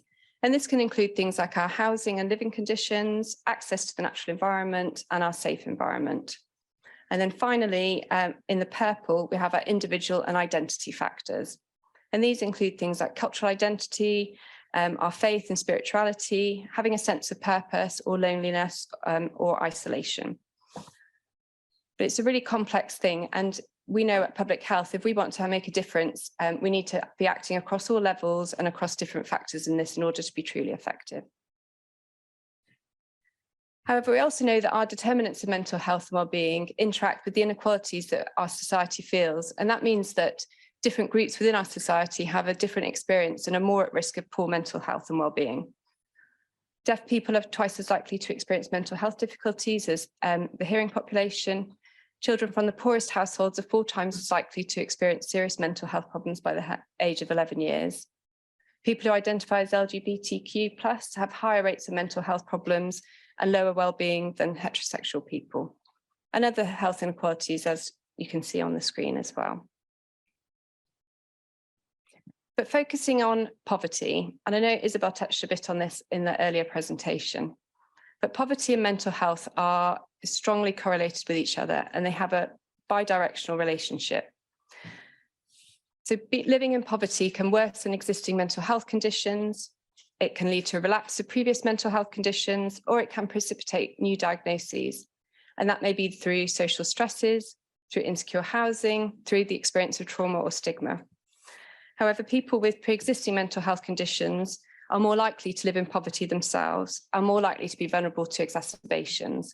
And that may be through the impact on the motivation or ability to attend work, through the loss of employment, or through fragmentation of social relationships as well.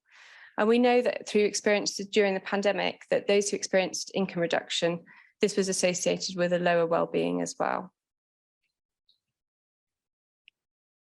And this data is taken from the Adult Psychiatric Morbidity Survey and the Survey of Mental Health and Wellbeing. This is a survey that's run every 7 years in England, and the most recent data is from 2014. So it was launched, there was a slight delay over the pandemic, but the most recent survey was launched last year, so the data is awaited for that. But this graph shows the prevalence of common mental disorders by employment status.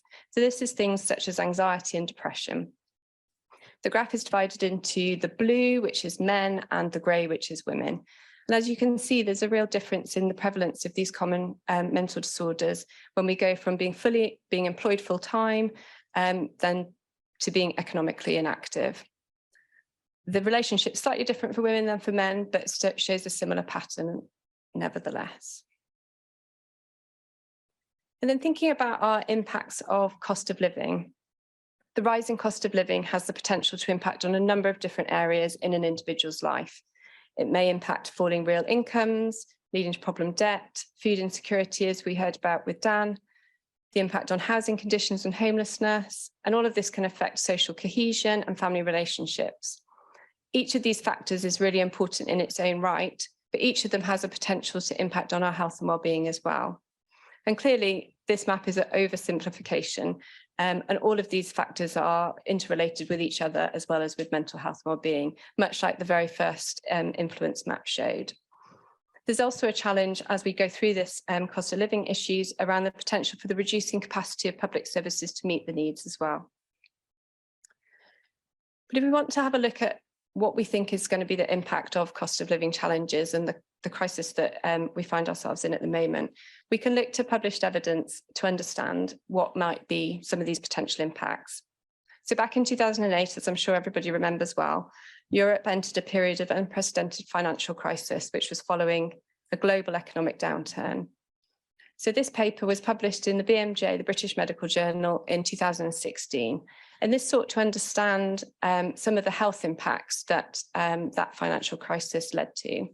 So this was what's called a literature review. So that brought together lots of other pieces of information, lots of other studies together in one place. And this review found that most of the relevant studies, of which there were 16, reported a significant increase in suicide rates during the financial crisis. And this was particularly affecting men and unemployed. Suicide rates among women were largely unaffected. In addition to that, most of the relevant studies, so for this subject there were 14, found an association between deteriorating economic indicators and poor mental health as well. And two particular studies, one done in Greece, found that the odds of a person having a major depression was 2.6 times greater in 2011 compared to 2008 at the beginning of the crisis. And a cross-sectional study in England found that the prevalence of poor mental health in men increased after 2008, and that increased by 5% in the subsequent year. But they did find that that could not be explained by changing employment status. A further study that was published in the BMJ a couple of years earlier than that, so in 2012, this sought to understand the impact of unemployment and suicide. So this was what's called a time trend analysis. So essentially the authors of the study had the year plotted down at the bottom of the graphs, and against each year they plotted the number of suicides or the rate of suicides, both for men and women. So men are on the left and women on the right. The number of or rate of suicide is in the red dash, and they plotted that against the number of unemployed people within England, and that was in the blue line. The number of unemployed people was calculated by those claiming unemployment benefit. And what these graphs show, particularly for the men, is that prior to 2008, we were experiencing a downward trend in the rate of suicides within England. And the authors of the study estimated that there were around 800 more suicides in men and around 150 more suicides in women between 2008 and 2010, compared to if that decline had continued. Because instead what we did see was an uptick in the rate of suicide, or the number of suicides, sorry. However, it's really important to note that this was an observational analysis at the population level. It can't determine causation, but it just points towards an association of two things that were changing at the same time. And we know that there might have been differences in the share of the population most vulnerable to the effects of unemployment at any point, and that does particularly include people with pre-existing mental health conditions.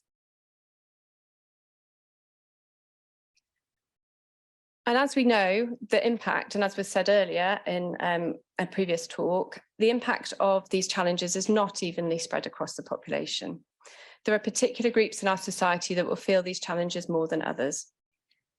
We know that people who live in the most deprived areas are 2 times as likely to die by suicide than those living in the wealthiest areas. And we know that particular people within the groups on the slide are more likely to feel challenges that are facing everybody at the moment. And at the end of last year, so towards the end of 2020, Public Health Scotland undertook a rapid health impact assessment. And this was in order to try and understand the population health impacts of the rising cost of living in Scotland. They did this through a number of surveys and working with different organisations to really understand what people were feeling. And the results of that study showed that the mental health consequences were particularly being felt for those with no financial security, those not working and those renting. Women were more likely to report a negative impact on their mental health than men. But interestingly, especially in light of one of the questions earlier, the negative impact on mental health was much stronger among adults less than 65 years and most pronounced under 35 years as well. But really, the report really highlighted the fact that people already living in poverty, having then lived through the COVID-19 pandemic over the past few years, and now rising costs, all really described a sense of hopelessness with the cumulative effects of all of those things coming one after the other. Organisations responding to the survey also reported a rise in emergency mental health consultations and reported concerns of increased self-harm and suicide. There was also reports of reduced social interaction, and this was particularly felt for isolated rural areas and for single parents as well. In addition to this, the Money and Mental Health Policy Institute undertook a YouGov poll at the end of last year as well, in November 2022. This was a total sample size of around 2,000 adults. The figures were weighted to be representative of the UK population, so it's been reported as a representative sample, although it is worth bearing in mind that it obviously only includes people who respond to polls like this. However, of those who did respond, over half of people who responded did describe the fact that they have experienced negative feelings as a result of the rise in cost of living. 15% said they'd felt unable to cope. Just under half said they'd felt anxious, with just under a quarter saying they felt depressed. And 1 in 6 people responding to the survey felt that they'd felt suicidal as a result of the cost of living. In addition to that, the same policy unit included the survey with their research community. And that is a group of over 5,000 people who have lived experience of mental health problems. And so they were able to tease out the differences in the experience of the cost of living challenges for people with mental health problems compared to the general population. And they found that people with mental health problems were nearly twice as likely as those without to say they'd been unable to cope due to the rising cost of living. 5 out of 6 respondents who already have a mental health problem had already made a change, and mostly reported using less energy or cutting back on essentials. But 1 in 5 respondents also said they'd missed an appointment related to their mental health as they could not afford the travel to the service.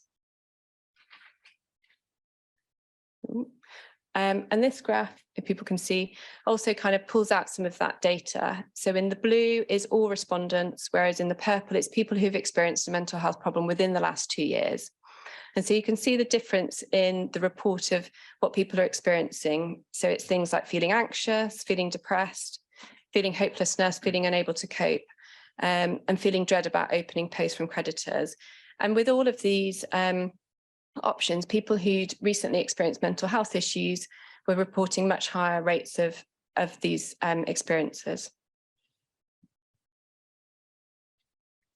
And I just wanted to touch on children and young people, because I think we can all get focused on adults when we're thinking about the rising cost of living, but it does affect children and young people just as much. And just even the cost of living aside, we know that 1 in 6 children between 7 and 16 years have a probable mental health condition, and this rises to 1 in 4 young people aged between 17 to 19. And this data is taken from the Mental Health of Children and Young People in England survey that was done in 2022. And that's a regular survey that's repeated every year, started in 2017, and it enables us to monitor trends and see what's changing within our children and young people. But this survey also showed that children from households on the lowest 20% of incomes are 4 times more likely to have serious mental health problems by the age of 11. And within the most latest survey, the proportion of young people aged between 17 and 22 who had a probable mental health disorder, who said they could not afford to buy food or had used food banks, had doubled since the previous survey. And among 17 to 16-year-olds, over 13% of those with a probable mental health disorder said that their household could not afford to keep their home warm enough, compared to 6% of those without a mental health problem. And just diving into that question around children living, so households which have a child who has a mental health problem. So the survey sort of pulled out some of that data. So in the blue, you have families and households where there's unlikely to be a mental health disorder within the child or young person, whereas in the grey, you've got a household which includes a child with a probable mental health disorder. And again, on each of these, those households with children with a mental health disorder, they were more likely to report having fallen behind with bills, rent or mortgage, more likely to report not being able to afford to keep the house warm enough, and more likely to be able to report having not had enough to buy food or have had to use a food bank.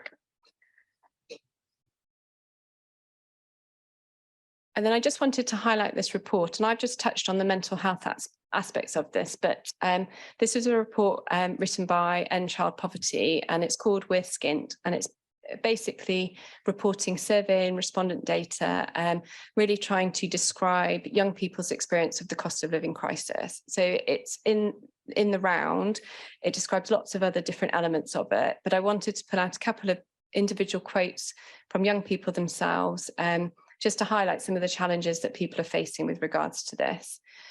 So one young person aged 24 in England, who's a carer, reported saying, it's driving me deeper into anxiety and depression. I work 40 hours a week and I'm still below the poverty line. Not sure how much more I can take of this needless stress. And then somebody from Scotland, who's aged 17, I can't actually see all of that. I've objected from the, a bit of a block on my screen. But they reportedly saying, oh, thank you. Rising in costs means I can't socialise as much with friends, which is invaluable for my mental health, especially after not being able to socialise in person due to COVID. I often worry about not being able to afford things, and I think I'll never be able to buy a house. And that was a 17-year-old young carer living in Scotland. So I think sometimes those real life quotes are really powerful to really understand the impact that people are feeling. And as I said, I think we feel that children and young people are sometimes shielded, or we hope they're shielded from some of these challenges, but often they're picking up on them or picking up on the stresses experienced by parents and carers as well.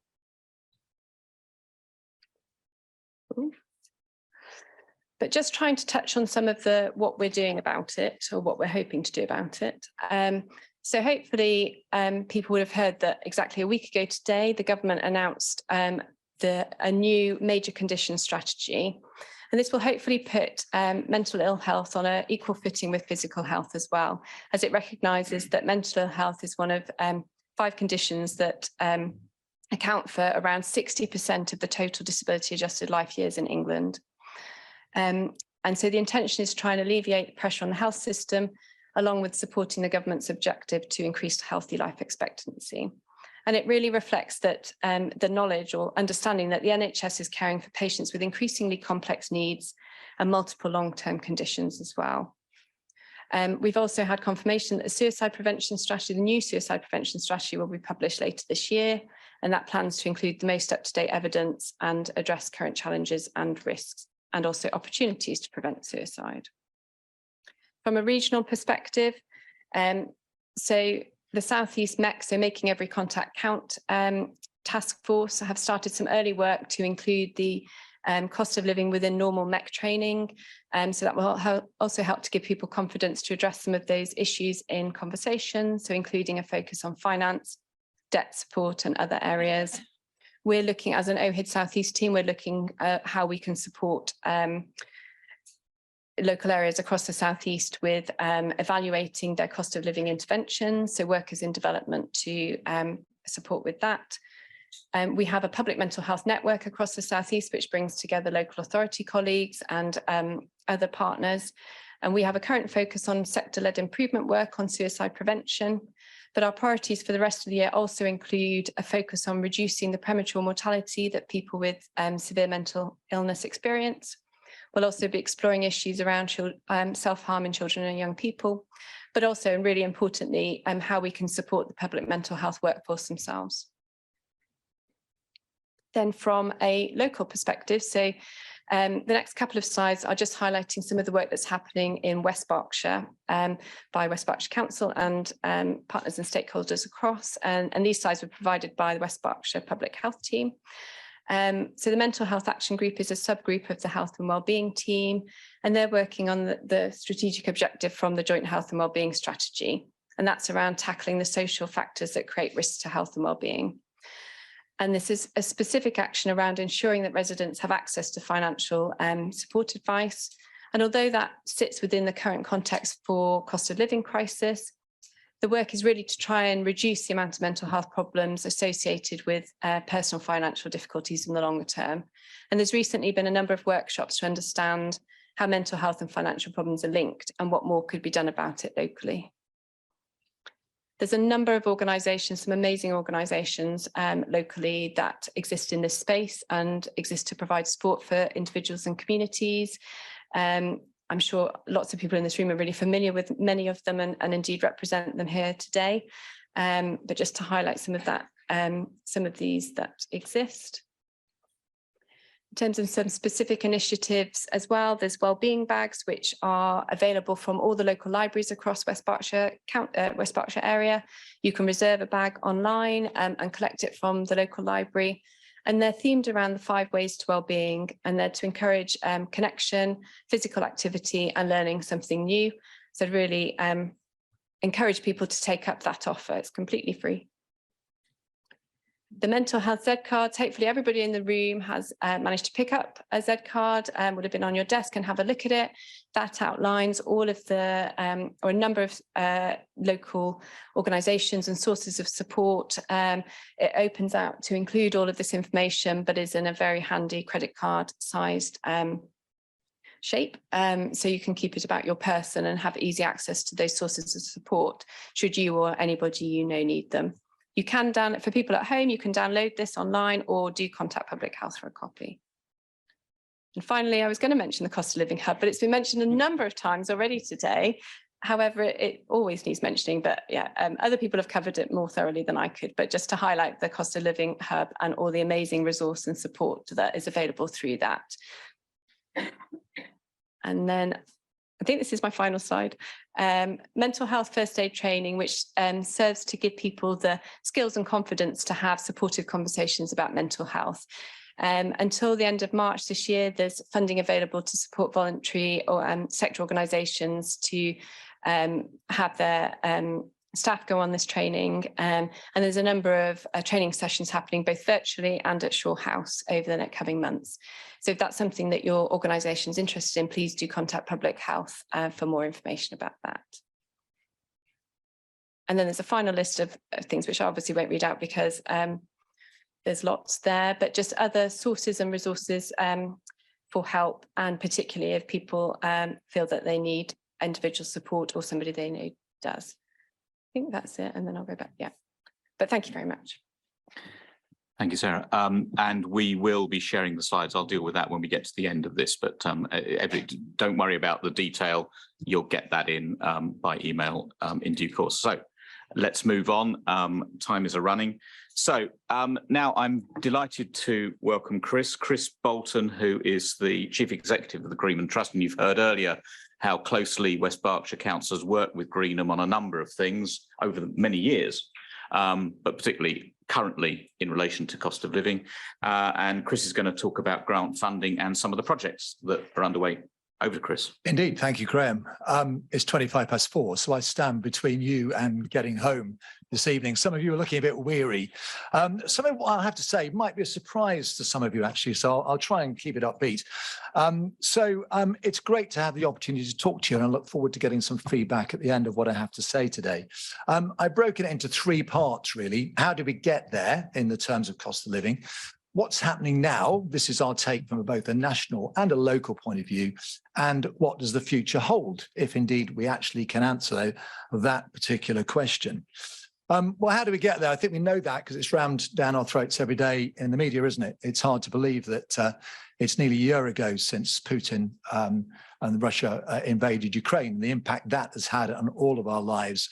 Of course, then Brexit and how that impacted, of course, the flow of goods around the world, and particularly around Europe and Britain's position in the world.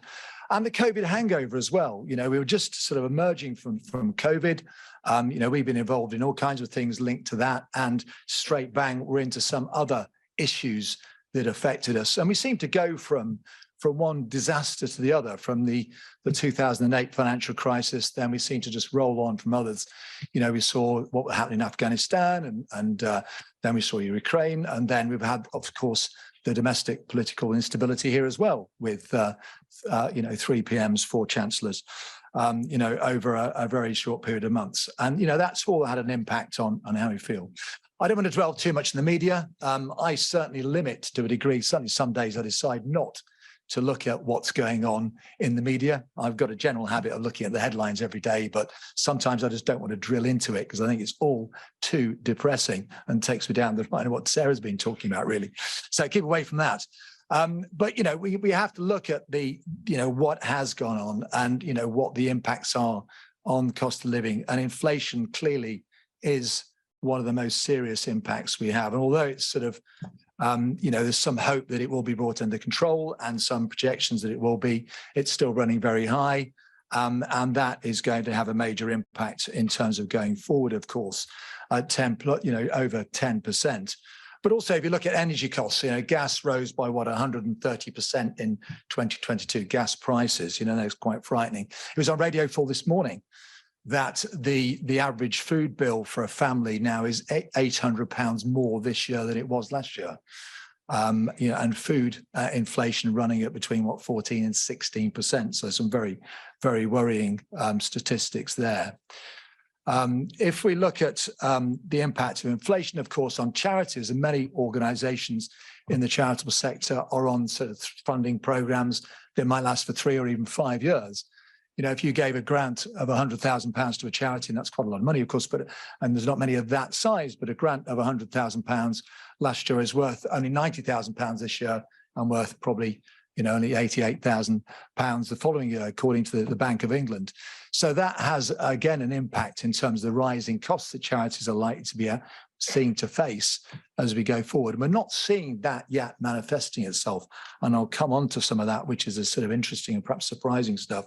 It's, you know, but as, of course, as that inflationary impact comes into being, then that then public giving is also down. The potential demand for grants increases, and that's what we do perceive, certainly at the Trust. I often talk about benefits, the few benefits of the pandemic. One of the big benefits of the pandemic was obviously the community got together. We certainly worked hard with all the local charities and West Berks Council in creating the hub that was there then. And Sean talked about that earlier and how it's morphed into Ukrainian hub and now cost of living hub. But also, you know, giving was up, public giving was up, and there's some research done that showed that was about 30% in some cases, mainly because people weren't going out, people weren't going on holiday, people weren't traveling, and they felt they ought to be helping out. The reverse very much has happened now, and there's very few statistics available about it, but certainly giving was down by about 5% last year overall. And also, noticeably, 5 million fewer people were giving to charity last year. And we're going to see that increasing, I see, as we go forward. And certainly that's manifested itself in the various appeals we run on our platform, The Good Exchange. When we launched the Afghan appeal, we, in response to, you know, helping that particular group of migrants who are coming into the UK, we actually raised the targeted money for that in less than a month, which surprised us. The Ukrainian one, which was launched fairly soon after that, when, you know, the invasion happened, has still not achieved anywhere near its targets. And actually the cost of living campaign, which we both, as West Berkshire Council and ourselves, put £50,000 into that, that's still only raised about £94,000 as at this morning. So, you know, it's showing that the public giving isn't what it was. We thought, actually, perhaps naively at the time, that we might be able to capture the £400 payments that people were getting to help with fuel, those people that didn't need it, perhaps in a more affluent, generally an affluent society in West Berkshire, and certainly, you know, pensioners that were getting up to £650. And talking to my mother about that, she said she was embarrassed about, you know, what she'd been given. She's very fortunate in that position, but didn't feel that she was comfortable enough to give it to charity. Obviously, it's not coming in one fell swoop, but it is coming. And I think the reason is that people are very worried about the future. And, you know, about some of what I've talked about before and what's in the media. You know, they don't want to perhaps give. And there's probably some giving fatigue because of what people did in the pandemic as well. But it is having an impact on how we go about doing things. So that is quite worrying. Then if we look at the sort of national picture, then of course, you know, there's lots of information for Trust of Trust, obviously Food Bank here in West Berkshire. But, you know, if you look at that, the request over that 5-year period, really from, you know, 81% increase in requests for food banks from 5 years ago, from National Citizens Advice information, really what that's showing is that people just can't cope with the flex of having to deal with an extra burden, those costs that, think about that £800 a year extra in food bills. It is quite worrying indeed in that regard. And also, I think, you know, one of the things I've talked about a lot, and we've discussed a lot at the Trust is, you know, it's got the heading here, killing the charitable food supply. Then, of course, supermarkets scrapping the best before dates or the sell-by dates, of course, great in terms of an initiative, but that has had a major impact in terms of charitable food supply. And, you know, for the first time, all the charities we talked to are certainly on the food provision side of saying they're going to be buying food. It's not all bad because certainly, as what I understand is before Christmas, that there was a lot of donations coming in, certainly to the food bank. But generally, I don't think we've seen the major demand for it yet. So we often talked last year, and we ended up with last year, and we had a meeting, Sean and others, with the Hub, actually, this perceived tsunami of need that was coming. We haven't seen that yet. But I think the real issue for us is, and all of us, and certainly us at the Trust, is, you know, we haven't seen the worst of it yet. It is to come. And this is something that just isn't about 2023. It'll take us well into 2024 as well. Because if you look at the projections for the year, and, you know, the FT did a survey in their sort of annual projections, nobody at all believed there that the conflict in Ukraine was going to be settled within this current year. And that's going to have an ongoing impact. So what's happening locally? You know, some quotes here, one from Isabel, who was a speaker, of course, earlier on. So I'm not going to read that, but it just looks, you know, look at the inquiries that have gone up in terms of the demands on that service. And debt advisory, of course, is important. And certainly we've just supported that in terms of the debt advisory, because that was the feedback coming certainly from the Hub, that most of the calls were about debt. And the worrying thing that a lot of people getting themselves into debt through no fault of their own, you know, they're not making those calls until they're quite into quite a lot of serious trouble as well. But also it's mixed from some charities that they're perhaps they're able to sort of cope, and, you know, but that's not going to last as we see it going forward. If we look at Newbury Community Resource Centre, and Calvin's in the room and talked earlier and asked a question earlier on, but is catching up with him in the break actually about the essential household goods scheme, where we've supported that now for quite some time. We're forever topping that up. And now it's becoming even more acute from what Calvin's telling me today. We did give them some support from the cost of living campaign. We decided, because we didn't want to deplete that fund too quickly, that we'd only give them, in effect, what was 3 months cover. That's been used up. And, you know, we're going to be into sort of providing more support there as well. But you see, it's quite worrying that we're not getting the public support to that campaign. So it's going to have to come from other sources, obviously ourselves as a charity, and perhaps there's the statutory sort of funding as well. So, you know, that's a clear signal that we've got more to come. The bond benefit is, I guess, is that we haven't seen, and this is perhaps what is a surprise, will be a surprise to people, we haven't seen the kind of demand we expected for cost of living, where I think, in effect, true cost of living applications, because you have to sift through them, really, we've only had about half a dozen true cost of living applications. We got a lot that offer core costs, and the cost of living campaign or appeal is not set up to support those. We've got other channels within the Trust to do that through community grants and various other channels as well, and we'll look to do that. But sort of cost of living, very few yet. This tsunami hasn't happened. And we've also we've launched a similar appeal in Basingstoke and Dean as well. The first time we worked with the council down there. And again, a very slow start and very, very small applications there, which has been a surprise to us, actually, a surprise to them. We expected a lot more. But I think we're at that tip of the iceberg. We have not seen it yet. That's what we're here. But the overall picture here, this is a graph here. Won't go into lots of detail, but this gives a sort of feel for the applications on the Good Exchange and donors, but applications predominantly. You'll see it went up as we went through the pandemic, and it's dropped off quite considerably to 2022. That has really surprised us. You know, I expected to be entering a period of increased charitable giving, not reduced charitable giving. So forever moving money around in terms of where it should be in the right places. Some of the reasons for that, though, certainly through the pandemic, is most charities, and I say most, there's some exceptions, most charities had enough or able to raise money to keep their core costs covered. Certainly what we see a lot of and what we provide a lot for in other charitable sort of strands of giving is project costs. We see lots of charities who run various projects on an annual basis, all kinds of different projects. Those pretty much dried up because charities were focused on their core operating business or organizational sort of, what they normally do. So they didn't look to get involved in different things. So that depressed it as well. And the thing that has completely gone is capital applications. They disappeared almost to zero in the pandemic, and they still haven't come back. I often say to people, if you want to make a capital application now, if you have a building project, then now is a good time to do it because there's so few people out there. However, many of the other big charities, particularly national ones, are not there to provide support for those capital applications.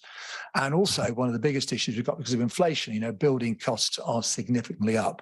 If you look at what we're doing, I was obviously property based and developing trust at Greenham and elsewhere, then building costs are up by about 30%, which is quite frightening. And they're not coming down anytime soon. But it has been an interesting time to go through. And I think one of the benefits of that, of course, is we as the trust have been able to conserve cash as well, which is important for us as we enter this very uncertain period going forward. So what are we doing? Well, of course, it's been talked about. Everybody's mentioned the hub, so I'm not going to go much about that, but it's great to be able to be part of that all the way from the pandemic, all the way through to where we are now. And very hardworking people are associated with that as well. So it's important. Obviously, I've talked about the cost of living fund as well, which we've got here with West Berkshire Council, where we both put the £50,000 in as matched funding, and obviously doing the same now in Basingstoke and Dean as well. But I think, that's, as I said earlier, we're not seeing a lot of demand for that at the moment. That we believe is to come. And some example projects here to give you a flavour of sort of the things we have supported. Again, I won't run through all of these, but you'll see there that the Community Resource Centre is mentioned there in terms of the household goods scheme. And obviously, as I talked to Kelvin at the break, as I said earlier, we'll no doubt have to support that further as we go forward over the next few months. So what does the future hold? Well, I don't know. And I don't think anybody in this room has the faintest, foggiest idea of where we're headed. All I would say is that I think we are going to continue with this period of severe uncertainty for quite some time. I don't think for 1 minute cost of living is a problem for 2023. We've had some perhaps wins where, fuel costs, energy costs are going to come down to a degree, wind power and the impact that's having. So perhaps the draw on certain things is not as great as we thought it would be. Yes, we've had some cold snaps, but a relatively mild winter. Those things help. But I think this is not about the short term. The way we're planning it at the Trust very much is looking at the longer term, that we could still be having the same conversations this time next year without wanting to be too depressing for everybody. But I think that is the grim reality of it. Ukraine won't be sorted. Lots of other things won't be sorted either. There's lots of economic sort of commentators that don't believe necessarily that inflation will be brought under control either, which is very, very worrying. So it is a mixed picture. I think from the point of view of the Trust, really, we're here to listen to people, to talk to people, to understand what's going on. We can't operate in a void. We don't, because obviously we are linked very much with the charitable groups, certainly locally and certainly through the hub. And that's vitally important to us. It's important you talk to us as well and tell us what the needs are, because, you know, we can only get one view of it, or multiple views, but perhaps skewed to a large degree. And as I said, this tsunami of demand that we expected for money to support things hasn't come yet, but we believe it is coming. One of the, as I sort of come to close, really, I think one of the things we faced as a trust, a property owning trust, was probably the biggest financial test we'd ever face as an organisation as we went through the pandemic, which we came through relatively unscathed. And we're fortunate for that. And that's mainly because the type of portfolio we have is not, it doesn't rely on retail, it doesn't rely on office space to a degree. It's mainly manufacturing and production space, and that has been very robust. So although we will see probably the capital value of our portfolio fall, the rental values don't fall, and that obviously is what generates our ability to give. And of course, in an inflationary environment, you know, rents do go up as well. So that is one, we do see that sort of a benefit. It's a weird situation to be in, perhaps, isn't it? But that, there you go. But that's where our giving is underpinned by that. So we are very robust, as we believe it to be able to support the local community. We are here very much to help. And that's a strong message today, notwithstanding all I've said. I think, you know, we are in for a very tough period ahead. It's going to last for more than 12 months, but we're here very much to help everybody in the community in West Berkshire. Thank you. Can I, on everyone's behalf, yet again, thank our speakers for this session.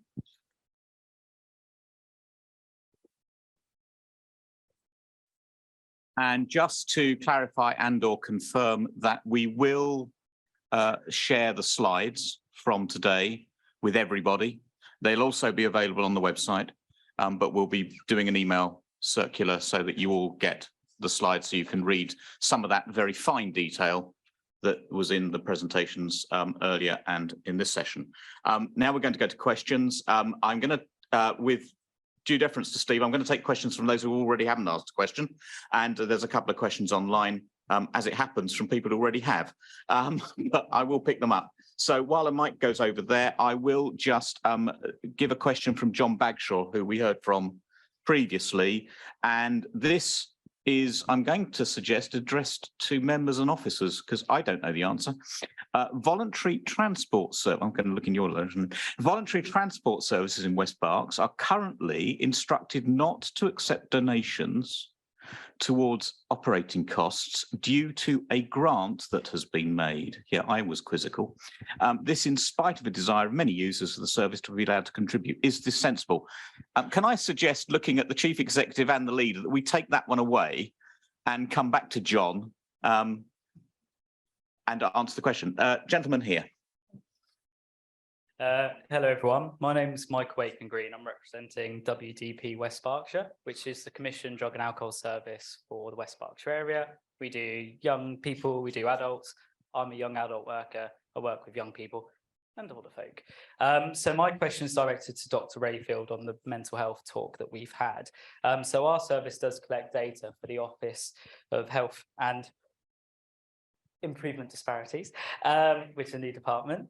So we gather data for yourselves when we do assessments with our clients, and our assessments are quite holistic. So we look into housing, which was mentioned by yourself, obviously, as well, when they're growing up.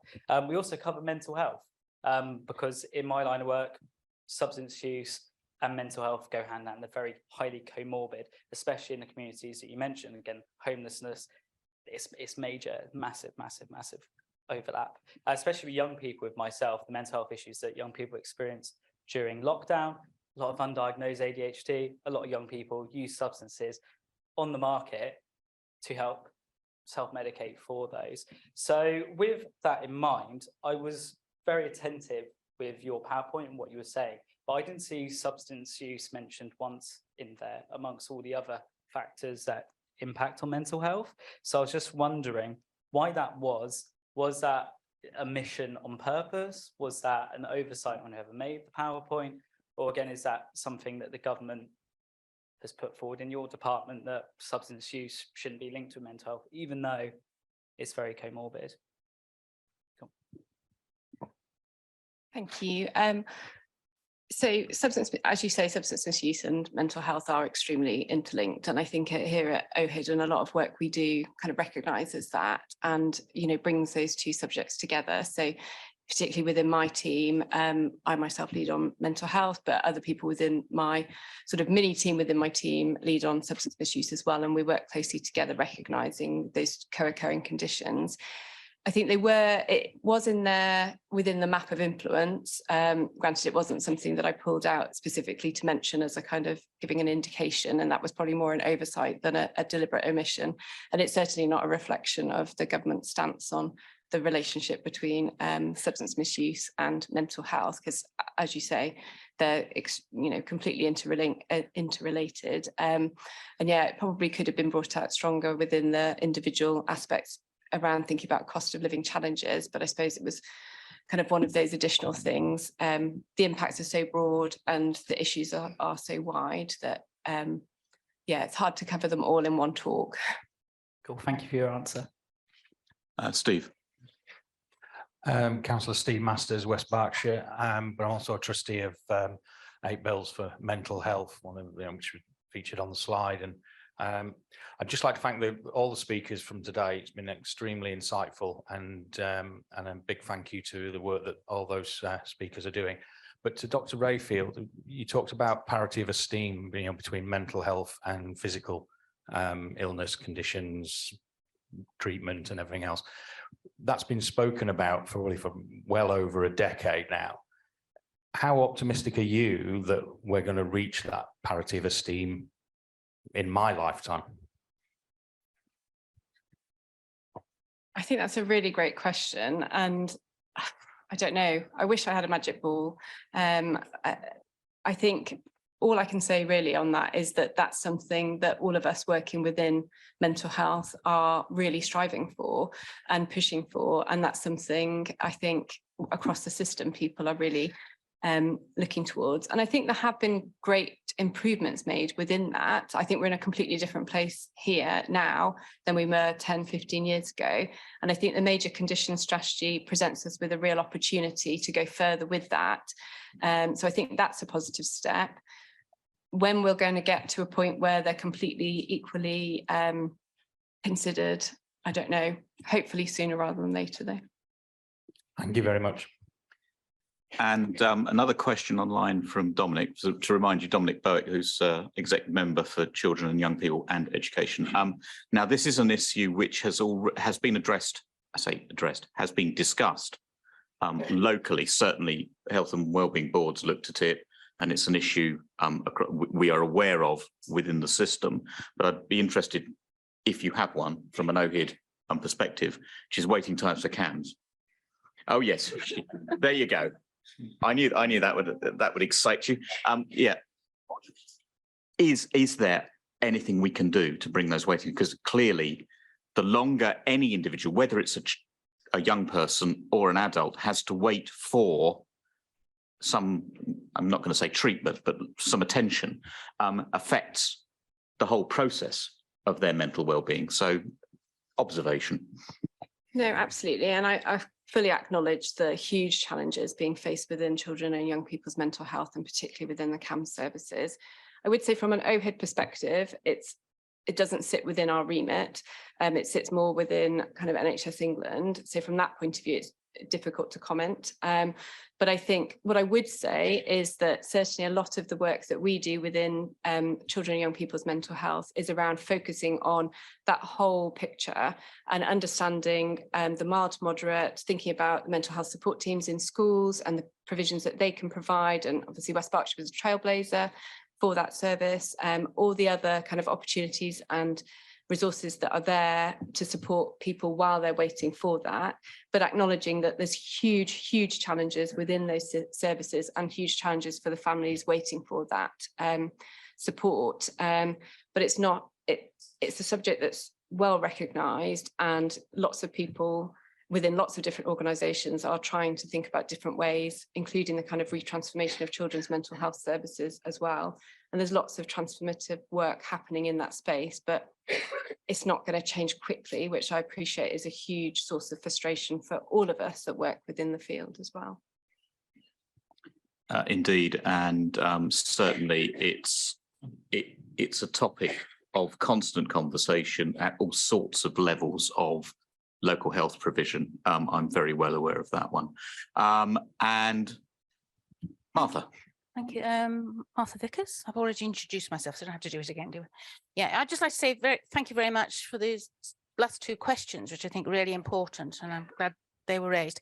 Yeah, I was just rather disturbed by Chris's mention that there's been so little take up of the grants that you have.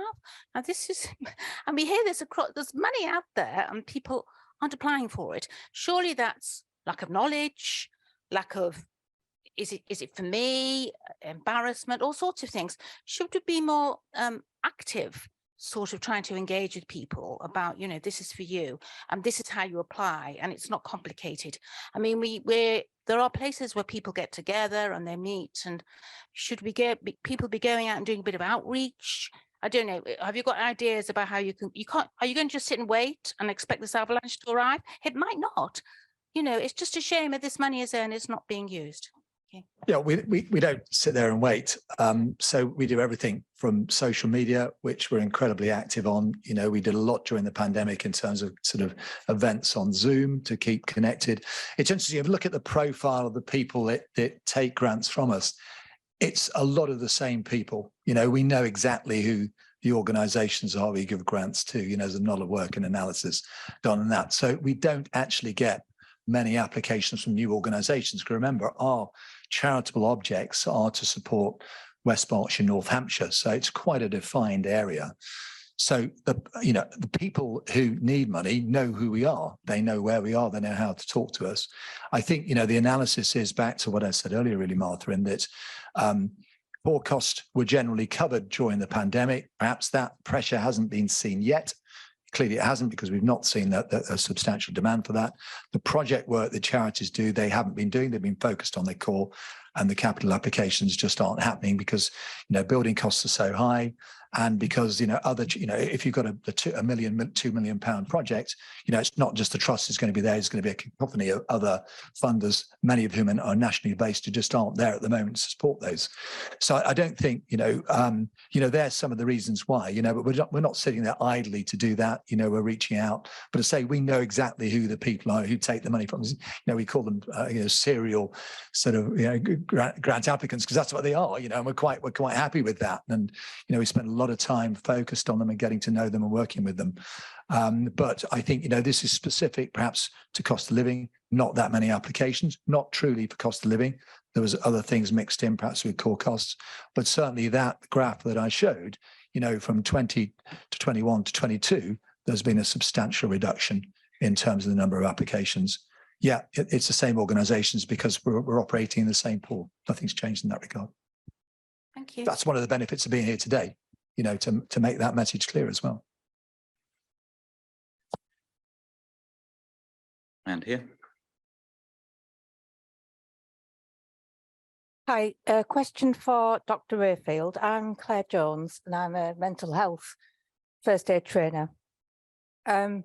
My previous experience was as a health and safety manager, and it's a legal requirement, as most of you will know, that workplaces have to have provisions in place for physical first aid, but at the minute, not for mental health. Do you think we'll ever get there? Sorry, I'm putting you on the spot again. I think it would be great if we did. I mean, that's my personal view. It's not, I have to confess, I'm not that close to the mental health first aid training because it's something that's run more locally. So I don't know if anybody from public health within here had a view. Oh, or Dan might have. Go for it, Dan. Well, it's the big hand behind you. The short version is there isn't currently that requirement under law. It is likely at some point that the system as a whole will adopt that anyway.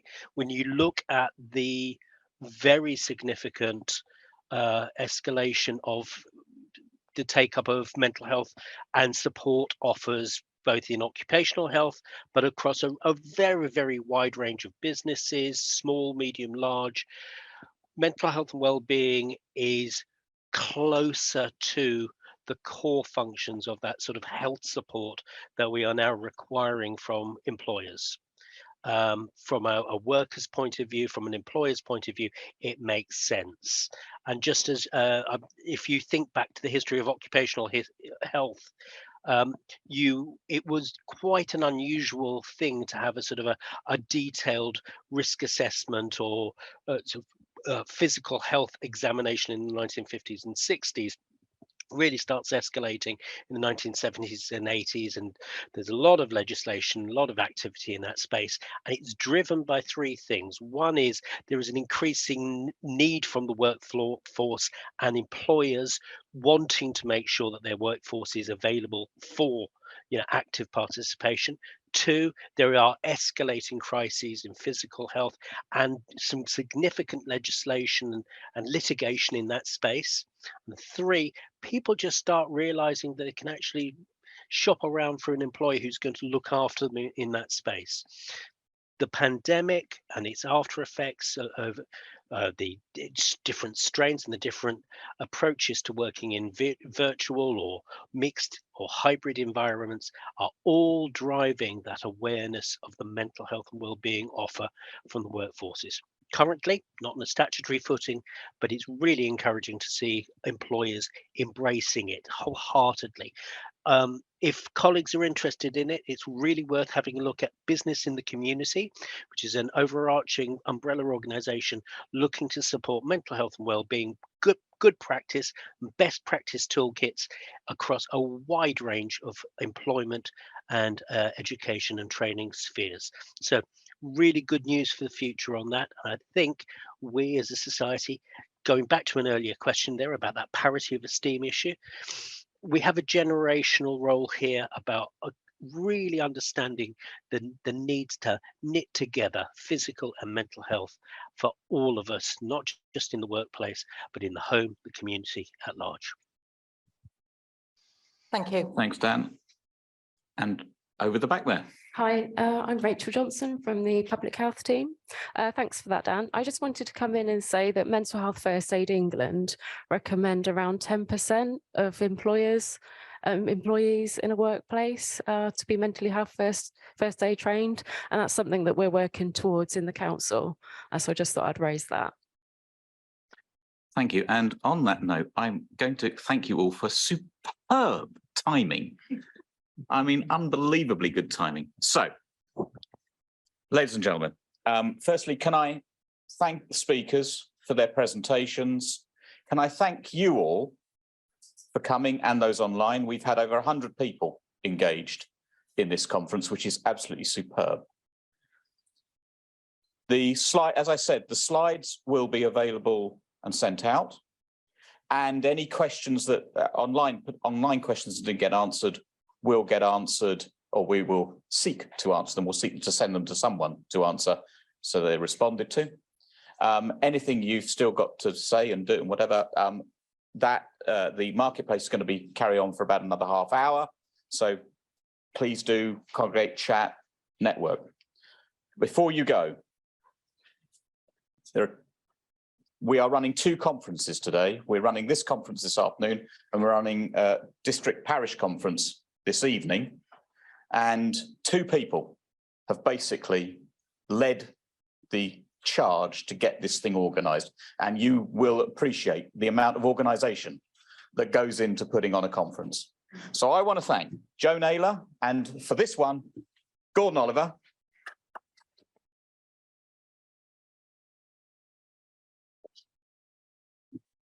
For the amount of effort that has gone into, I can assure you, serious amount of effort has gone into putting this on, and will be going into putting the district parish conference on.